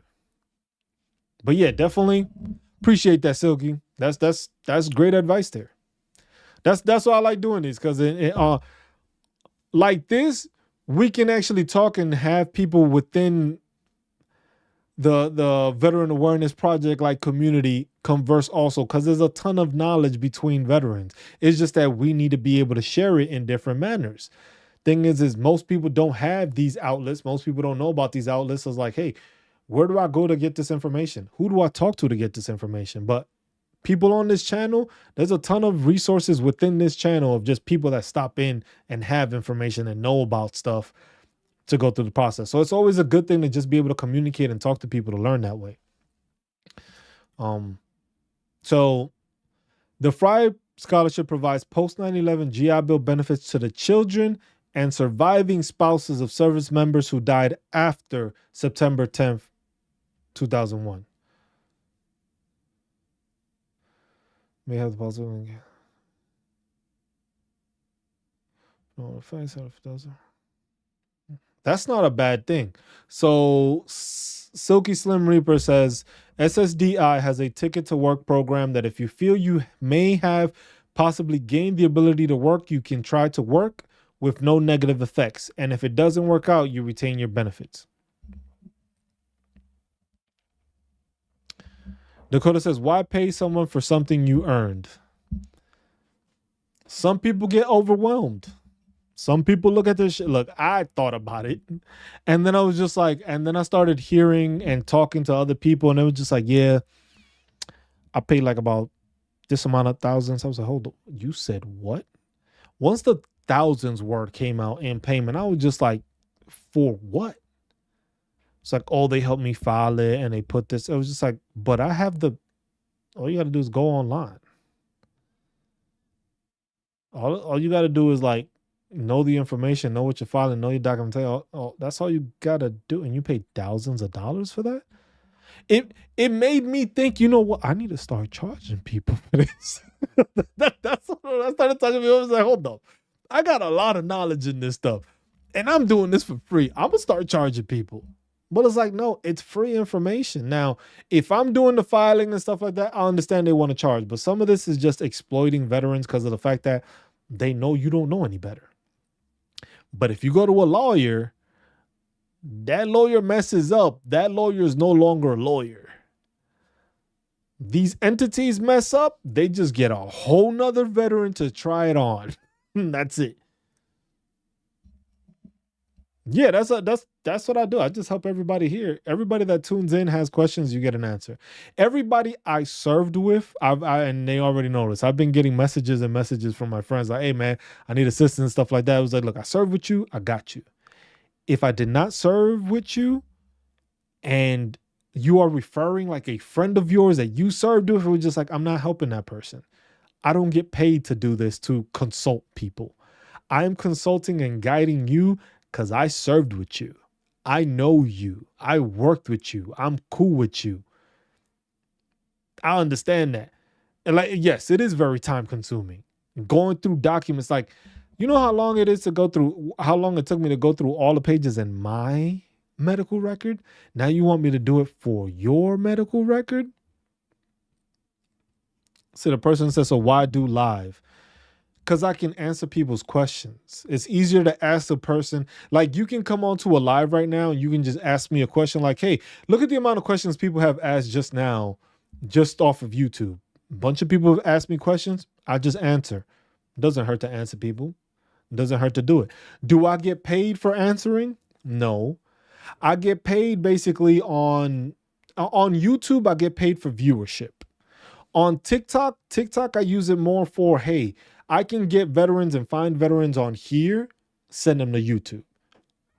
If people want to donate, feel free. I ain't got no problem with it. I'm not going to say no, but I'm not going to ask for it either. If people want to become members on the channel, they could do so also. I'm not asking for any of this. This is just something I do on Sundays because I went through this problem. Now it's best to educate people because it's free. Now, if this was something that I went to school with, studied, like I'm getting my master's degree in teaching you how to read the CFR and all that stuff, then yes, I would be charging. But this is all free information and guidance that's available to the public, to anybody. You don't even have to be a veteran to look at the CFR.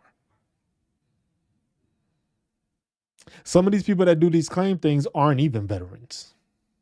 I was like, I know the information I know as being a veteran, dealing with active duty, and then I know as a veteran what I had to deal with to get to 100% P&T and the processes and things that I thought of going through the process that I know for a fact most people don't think of because they never thought of it.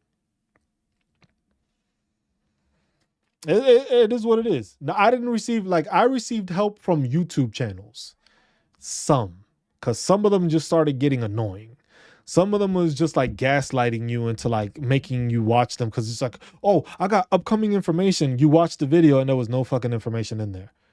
But the thumbnail and the thing that you clicked on, it was just like, oh, breaking news or this and that. And I was like, bro, you just wasted my time. I was just like, but you didn't teach me anything throughout that process. At least with here, you got a question. Like I said, look, we going through this. The benefits thing. If you checked out the previous 2 workshops, same thing, just going through this. And we go down the line, we go over the stuff and it just explaining what's in the benefits for us. This is a big one, the STEM scholarships. So this is one that I know most people don't know of. The Edith North Rogers Science, Technology, Engineering, and Math Scholarship will provide up to 9 months of additional benefits, up to a maximum of $30,000, to qualified veterans and FRI scholars. Qualifying. Yeah, main thing is all we got was a certificate for serving and adios. For most people, that's what a lot of people got, and they didn't get that information within the time. So it's just like, it doesn't hurt to teach veterans how to make sure to get their benefits, get it the right way. Because the thing is it is time consuming.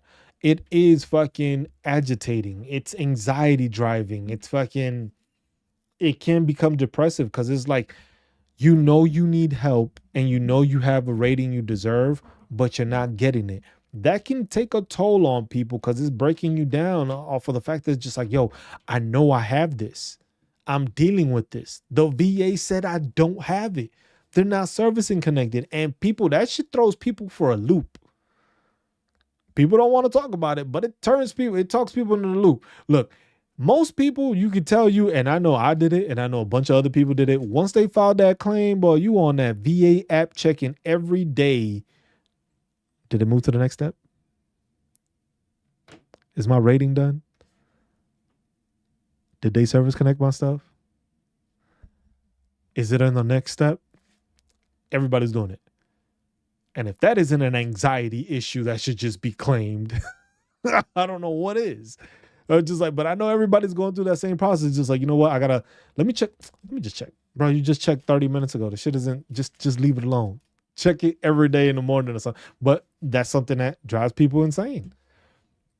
And that's very agitating to not know. It's just like, I'm waiting on my disability claim. Shit, I don't have my disability claim. Shit, I don't have the information on it. Shit, I got to check again. Yeah, you can do walk-ins at the VA. You can do walk-ins at the VA. You can go to your own personal doctor. The thing is making sure you got the documentation about it. The VA helps when it comes to that. You can call a crisis line. That's something that's there. Or you can talk to the VA and go for it and then apply through there. Because the thing is now the VA has information on it because they're seeing you. I was just like, you're dealing with it with this. You got diagnosed with PTSD because of something that happened on your deployment, something that might have just happened in garrison, something that might have happened at home. It could have been an incident that happened with one of your friends. That's all the stuff that is just like, I tell them to check their bank account after they have seen the claim doctors.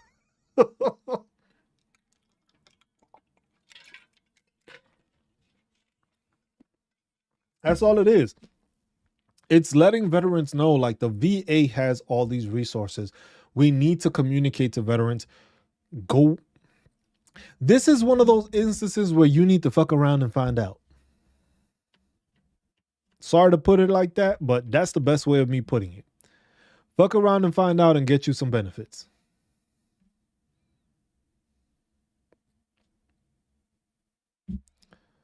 Fuck around and find out and get you some benefits. They're there.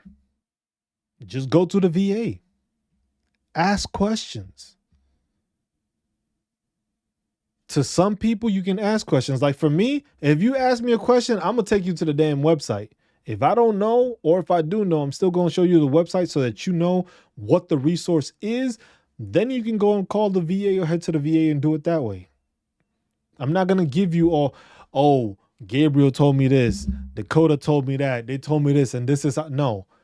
That's if y'all been here before, y'all know that's not how I operate. I make sure to show y'all where the stuff is so that way you have a visual and actual valid reference as to where you're getting this information. So that way it's not word of mouth. This is from the horse. The horse is telling you, this is how you file this. This is the benefit from this. This is the benefit from that. So that way is not false information, because that's what we run into, where it's a lot of information being pushed out there that most veterans don't know because it's not the right information. It's information that they obtained from the, you know how you used to have like the barracks lawyer that would tell you everything. These are the VA lawyers, but everybody's a VA lawyer. But all these VA lawyers don't know where they got their information from. So Dakota, with some, the DAV is on some military bases, and that's something that's new because that's not something that was there before. That's something that now the VSOs are trying to do, and they're trying to push to get onto installations and be more visible. The Veterans Benefit Act that just got passed, that got pushed through before Senator Tester was, he left the Senate and was no longer the chairman for the Veteran Affairs. He put that in there as part of it. The same one, that same bill that said that some DBQs are not going to be allowed to be used anymore by the discretion of the VA secretary. Within that same bill, they put it that the VSOs are going to get more funding, or they're going to look into getting VSOs more expansion, so that veterans are not going to these claim entities or these claim sharks to get thousands of dollars taken away from them there. Because you got to remember, this is the thing. This is something I just realized too. With these claim agents, right? They're making tax-free money. Because you got to remember, whatever back pay, whatever money you make off of that claim is tax-free. So if you're paying somebody in tax-free money, what are they going to claim on their taxes if it's free? They're claiming a service that they provided for you that you paid, but it's tax-free money. So they can just basically say they never provided anything. That's just tax-free money they have. Probably don't work like that, but I just thought about it. It just makes it sound even like, damn, these people just doing that, huh? Okay. Well, maybe I'm right, maybe I'm wrong. I don't know, but that's how it sounds like. It's just like starts sounding a bit questionable. You know what I'm saying? But yeah, that's what it is. I look, all VSOs are not great. All CMP examiners are not great. All VA raters are not great. All these programs are there. Those free programs, they're still free. But at the same time, you can't expect them to be the best. You have to be the best.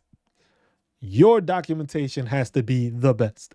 You have to fill it out the correct way and make sure your shit is legit. It's not their job it's kind of their job to help you file and stuff like that, but it is not their job to make sure that you are explaining and stating what it is that's bothering you, how it is that's bothering you, and all that stuff. That's not their job. They don't know who you are. They just know you're a person that came in and needs a disability claim filled out. So what are they going to do? They're going to give you the disability claim. They're going to give you the information you're asking for. Now, are you going to come out with the results that you thought you needed, or you thought you wanted, or you thought you should get? Two different institutions, two different situations. And that's where people need to realize that it's two different things that cause that. It's two different things, two different situations when it comes to being successful in this. So it's just like you getting these things for free, some of them. Some of them you got to pay for, some of them is just harder to get to. All right, let's continue with this. To qualifying veterans seeking to qualify an undergraduate and a STEM degree alone or as part of a dual program have earned a qualifying post-secondary degree or graduate degree, enrolled in a covered clinical training program or health professionals.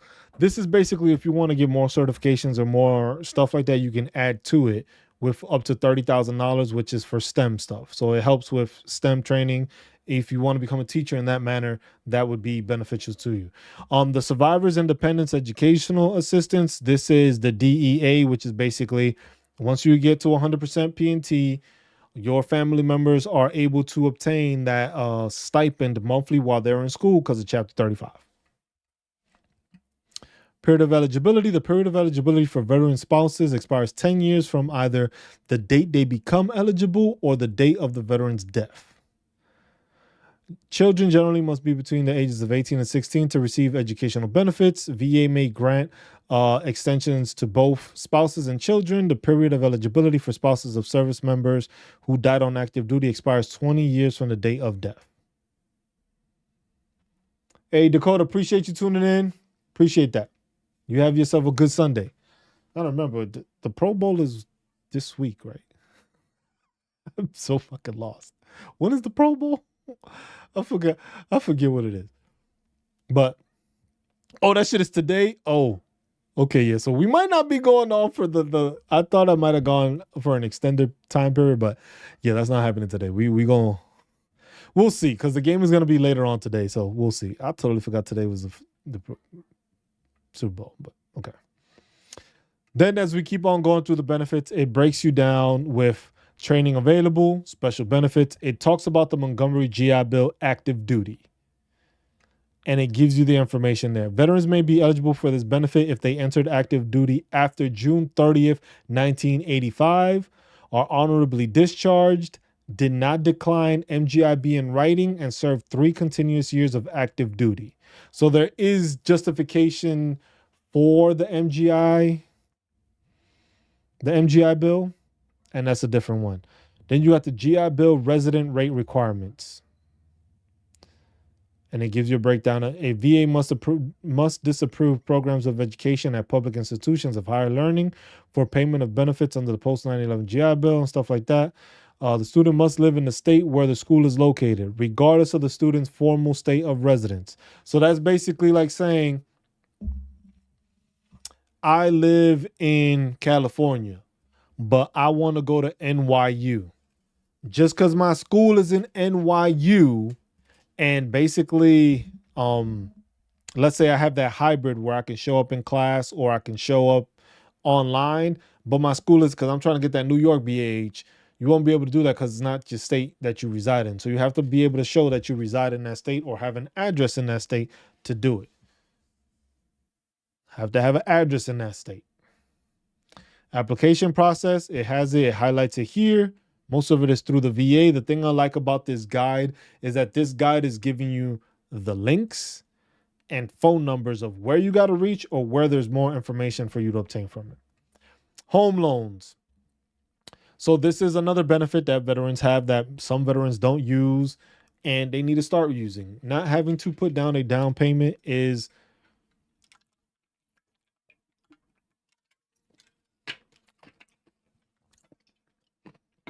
a change most veterans don't know. When buying a home, you don't have to put down a 20, 30, 40, 50, 60, whatever amount of down payment, you don't have to put it down. That's changing. It also is a way to start if you always wanted to get into real estate. This is something that you can do. This is an avenue you can explore to get into real estate using the VA loan, because the VA loan can be used multiple times by the same veteran. There's no limit to how many times you can use it. There are certain requirements, criteria of being able to have two at the same time, but there's like small justifications to allow you to do that. Otherwise, you could just have one out at a time. Biggest thing I've seen with veterans when they get into real estate when it comes to this is you go out, use your VA loan, as long as, remember, you got to be able to afford it, have the credit and all that stuff. You go to a townhome. It could be a townhome, 2 houses. You live on one side. You have to reside in that place for at least a year. Then after that year, they move out. They rent that place to another person. Now you are renting 2 places and they are paying off your mortgage. After that, you can refinance that. Use that money that you get off of the refinance. And if you get money back or whatever the case, go and start another VA loan and rinse and repeat. Remember, you got to have the money to justify it and money to pay for the stuff still. But it's still way people get. It's a manner of people doing it. That's just me. That's just me thinking of how people do it.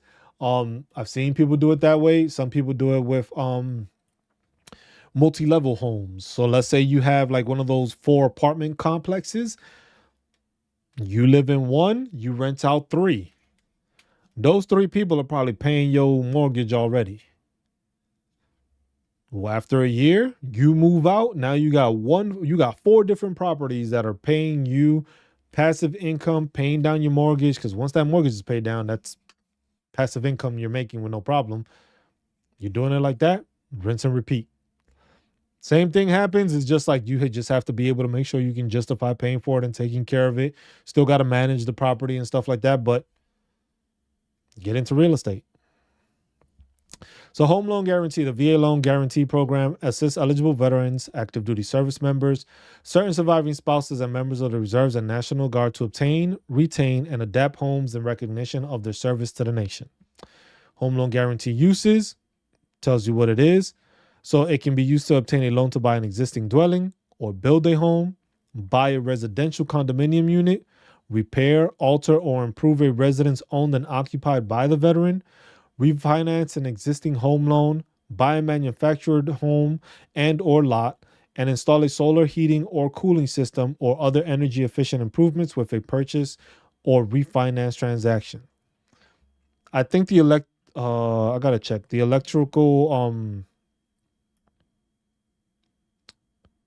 think it's in here because I use the electric efficient or energy efficient mortgage clause that they had, and I was able to use that when it came to when I purchased my home to be able to redo my windows and stuff like that. And it was put into the loan where I didn't have to pay out of pocket. Just got to do the justification, either be audited or broken down by an electrician showing that, hey, if this person improves their windows or if they install solar panels to a certain amount, because there's certain things you can do. If this happens, how does this improve the cost of home? Well, your energy expense is going to be this amount less and it'll cover this amount. They see that it's going to cover, or you're going to make more money off of the fact that you have this. That's justification for them to say, yeah, we'll pay for this through the loan because of the fact that we know it's going to save you money, which means you should be able to pay this loan off. Home loan guarantee eligibility breaks it down, gives you the link, more links. However, it is possible to apply for a certificate of eligibility using form 26-1880, a request for a certificate of eligibility or VA form 26-1817, request for determination of loan guarantee eligibility, unmarried surviving spouses, because that's also a benefit that they can use. You can file that and you get that information because that's what you're going to need to show that you are eligible to use the VA loan. The same way you get that with schooling, you need to be a certificate showing that you're eligible to use these benefits that are going to help pay for a home or pay for your education. Credit and income qualifications, in addition to the periods of eligibility and conditions of service requirements, applicants must have enough income and credit and agree to live in the property to be approved by a lender for a VA home loan. Surviving spouses gives you the breakdown of what the requirements is to have the eligibility. Also, more information on home loans. Home loan guarantee limits. This is basically, if you go onto this location and you click on this link, it basically has a breakdown of counties throughout the United States. Each county has a certain amount of limit for it, and it depends on what it is you're getting. Is it a multi-dwelling home, a single family home, stuff like that? Because if I click on this,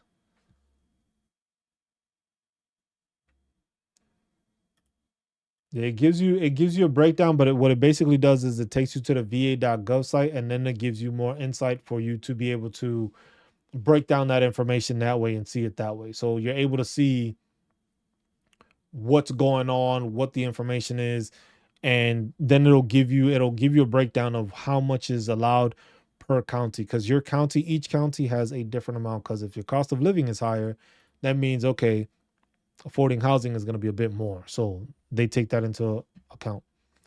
Home loan guarantee, closing costs for purchase home loans. Payment in cash is required on all closing costs, including the title search, recording fees, hazard insurance premiums, and prepaid taxes. Home loan guarantee funding fees. This is what's there. The funding fee is a percentage of the loan amount collected to offset future anticipated costs associated with the loan. A funding fee must be paid to VA unless the veteran is exempt from such a fee. Currently, exemptions from the funding fee are provided for receiving most of the time. See, I love when I see that, because it's just like, interesting. Really? You don't say. And that's what I like to see when we're doing this, because the thing is that means you just learned something you did not know about. And that's what I like to see, because then that means you're learning something that can assist you. And that's the whole thing about this.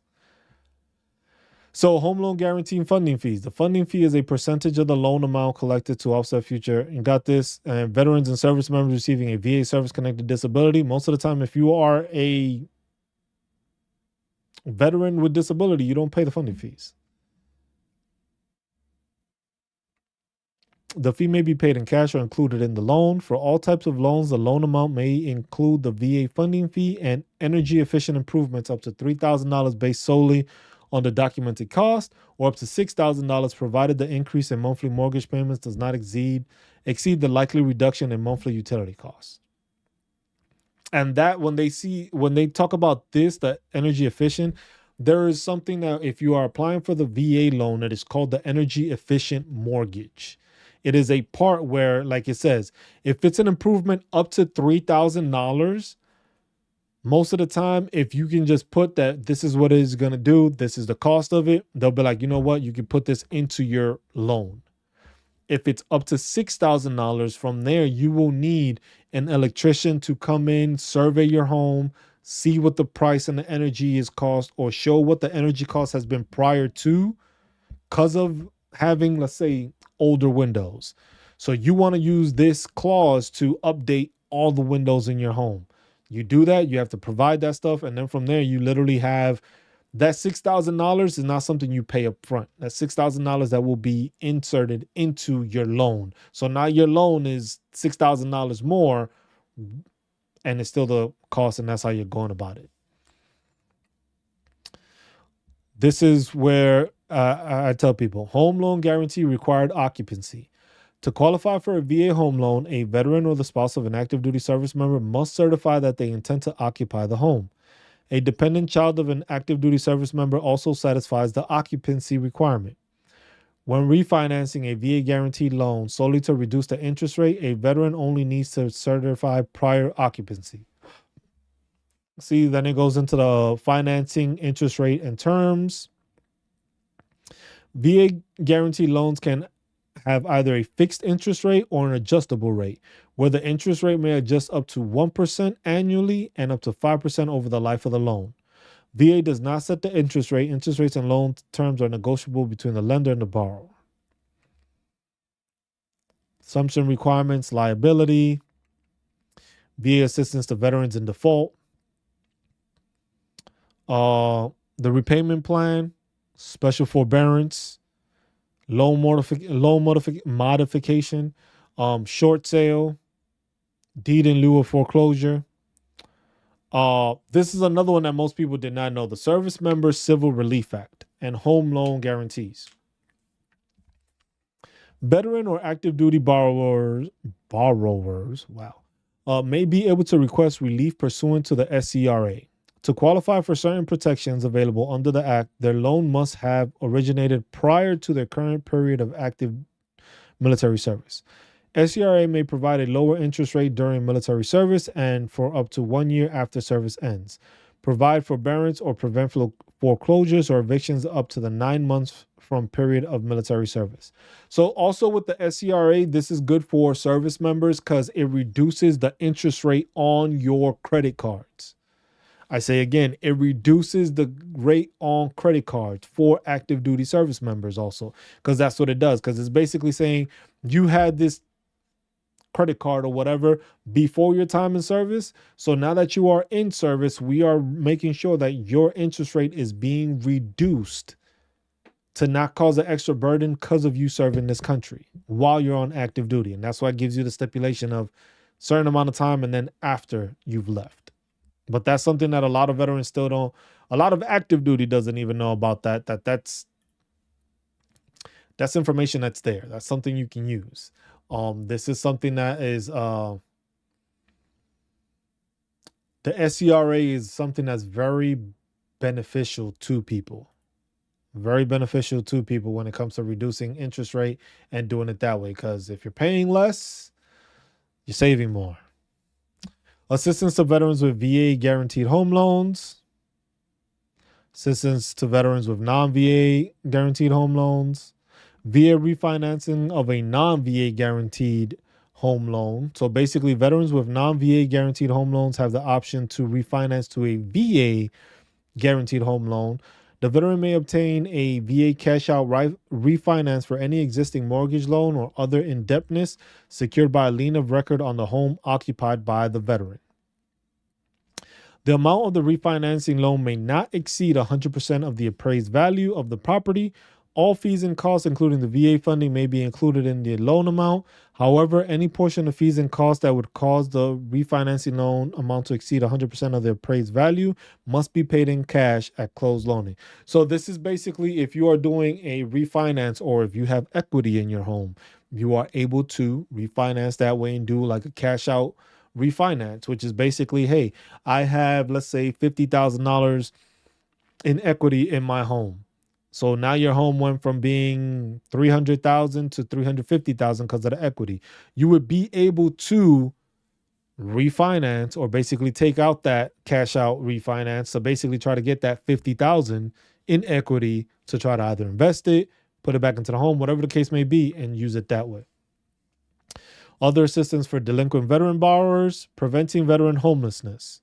Veterans who believe they may be facing homelessness as a result of losing their homes can call Aid Vet or My VA 411. The service is free, confidential, and is staffed 24/7 with trained counselors who can connect homeless and at-risk veterans with the nearest VA medical center for help, which is also different programs that go through like the HUD-VASH, which is for homeless veterans. And that also, I believe, is one of the criteria you need. So let's say you are filing a disability claim and you need it to be processed faster. That would be a priority processing because you may become homeless because of it. VA acquired property sales, loans for Native American veterans. Eligible Native American veterans can obtain a direct loan from VA to purchase, construct, or improve a home loan on federal trust land or to reduce the interest rate on such a VA loan. That's for Native American veterans, and that's there. We spoke about life insurance earlier, so now this is just a continuation. Because this document is like about 120 something plus pages. We're just going through it, but like I said, if people have questions, ask. It doesn't have to pertain to what we're going through. This is basically on Sundays, we do these workshops to do that. Just basically, we have a topic, we're going through it. But as people have questions that you saw, like the first hour of the workshop was basically answering questions and making sure people have an understanding of what's going on. Then we do that. This last on Friday, we just had a veterans benefits Q&A. So for those, it's just, hey, I'll sit around. I'll probably be working on the Awareness project website, and as you ask questions, I'll go ahead and answer. The workshops are meant on Sundays to make sure we are showing people a specific topic or different topics or different answers to show. The Q&As are basically strictly, we're making that Q&As. You want to ask questions, those will be the days. If it's for workshops, you can still ask questions, but we're going to try to do this because I'll be getting off track sometimes. And it's just like, I don't plan on doing these for many hours, because shit gets painful. But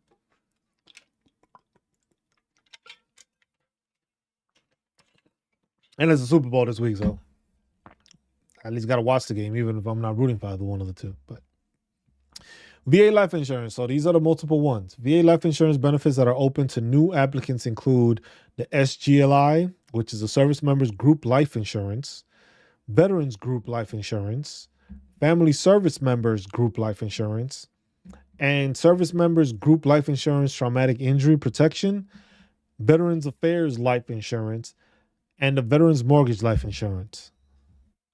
I didn't fucking know there was this many insurances. I heard of the SGLI and the VGLI.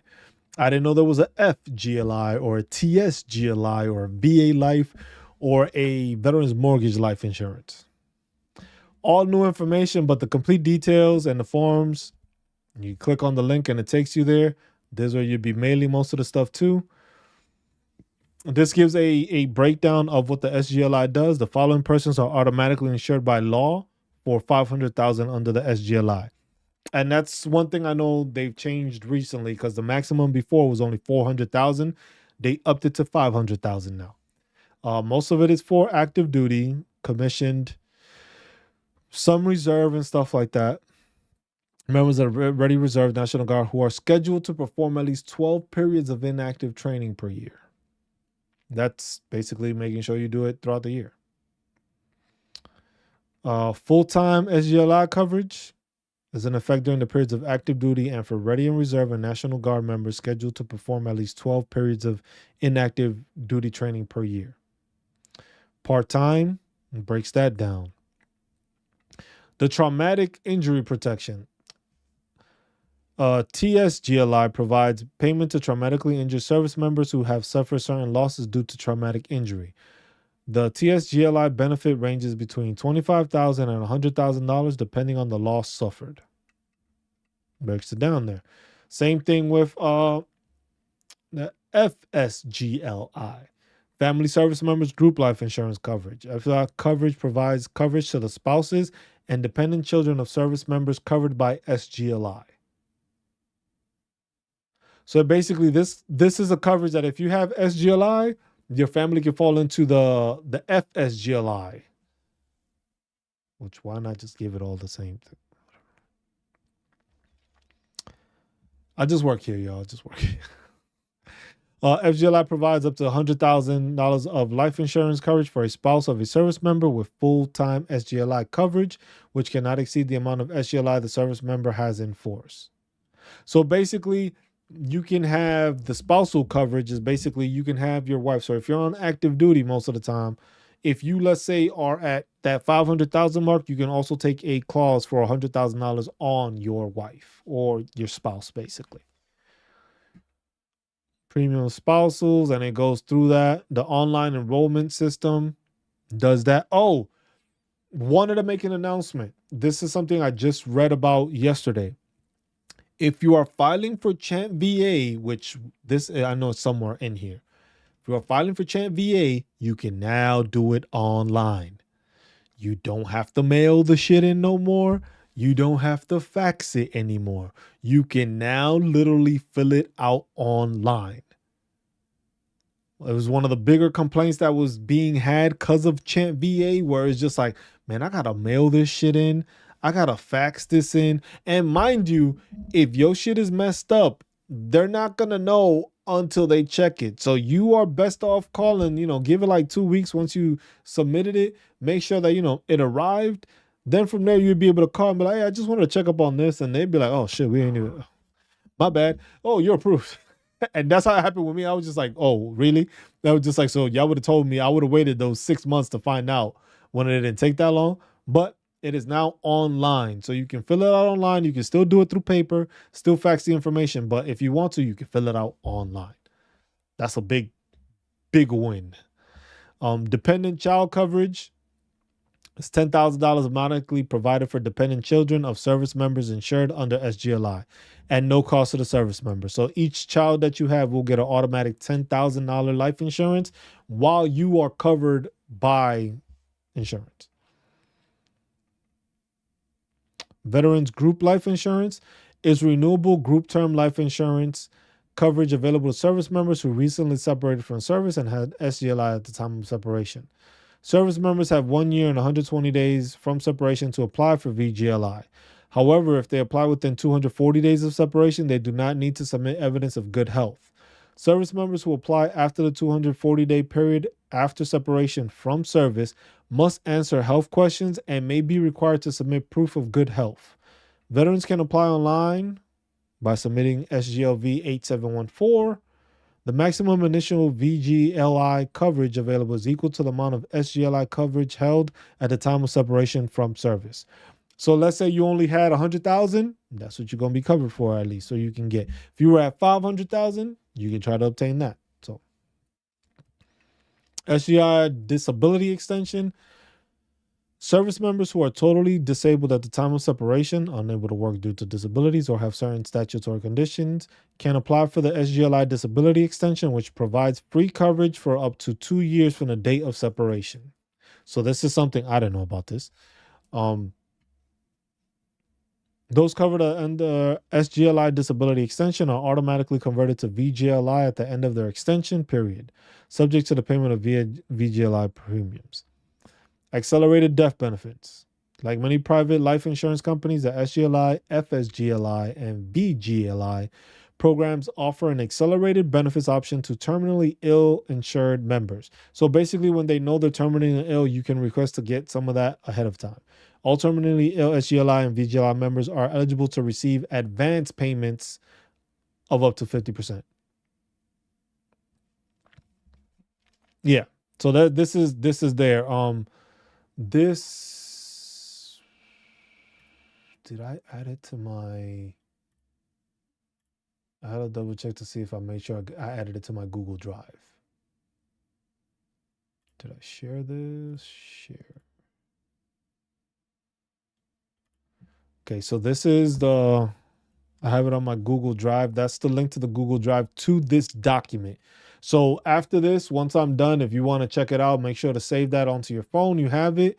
That is a document that is basically off of the Google Drive that we have for the Veteran Awareness Project, just for us. That's strictly just for the veteran awareness stuff. And that's the same place where we have all the VA forms, all the DBQs, everything that we're putting into the website and all that. That's where it'll be located, so that you have that visibility. So you have the accelerated day benefits of Veteran Affairs Life Insurance, which is the VA Life is guaranteed acceptance whole life insurance available to all veterans aged 80 and under who have a disability rating of 0 to 100% with no medical underwriting and no time limit to apply. Veterans who are 81 or older and apply for VA disability compensation for a service-connected disability before age 81 and receive a rating for that same disability. The maximum amount of coverage per applicant is $40,000. The Veterans Mortgage Life Insurance, VMLI, is decreasing term mortgage protection insurance available to service members and veterans under 70 who have severe service-connected disabilities and receive a specially adapted housing grant from the VA Loan Guarantee Service.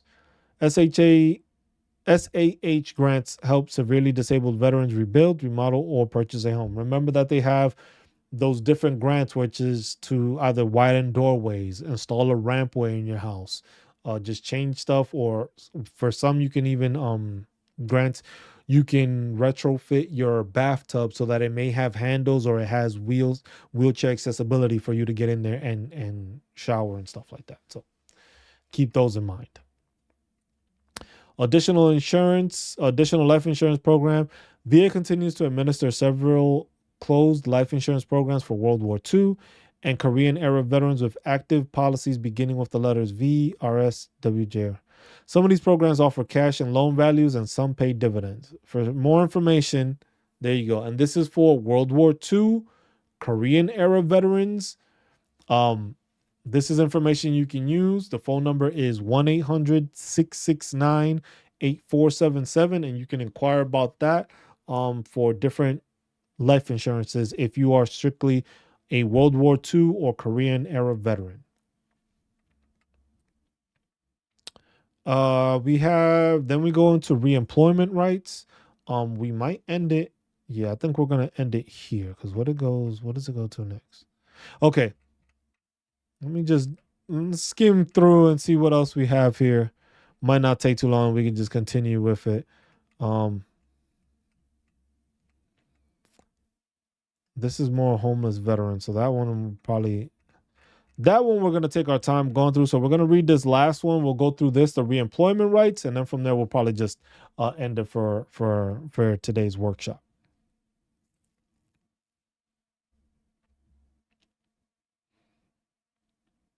So our uniform service reemployment rights includes reserves and National Guard.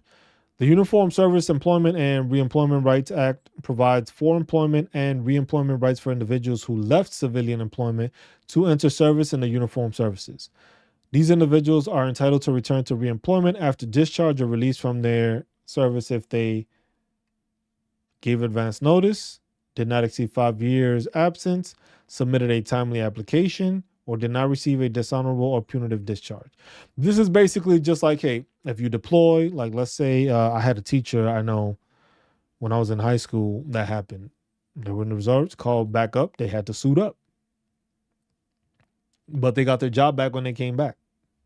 I wasn't there when they came back, but they got their job back when they came back. Some come back from that, some don't, and they go different avenues. And that's what it is. So we are leaving off on page 65 on this. We'll get started on the homeless veterans part, which I think is an important part that needs to be spoken about so we can help get rid of homeless veterans. We want to make sure that they're in a home, they're taken care of, they have the facilities they need, they have the assistance they need, whether it's mental health, whether it's healthcare, whatever the case, we need to make sure that's being taken care of. So that's one thing to also look into. So we went over a couple of things today. Let's kind of summarize this. Because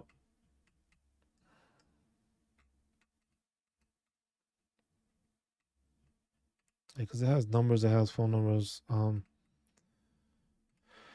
But we went through stuff. So today we basically covered education and training. We went through home loans, we went through life insurance, and then we also went through the reemployment rights. So that's what we covered basically on the second half of the workshop, where we went over these topics and just went over it. At the beginning, we have our conversation of all these different questions that people have. And that's, like I said, this is what we want to continue to do. We have our website. Like I said, that's working on, slow process. I apologize. I'm doing this on my own. So I'm trying to work it as best I can.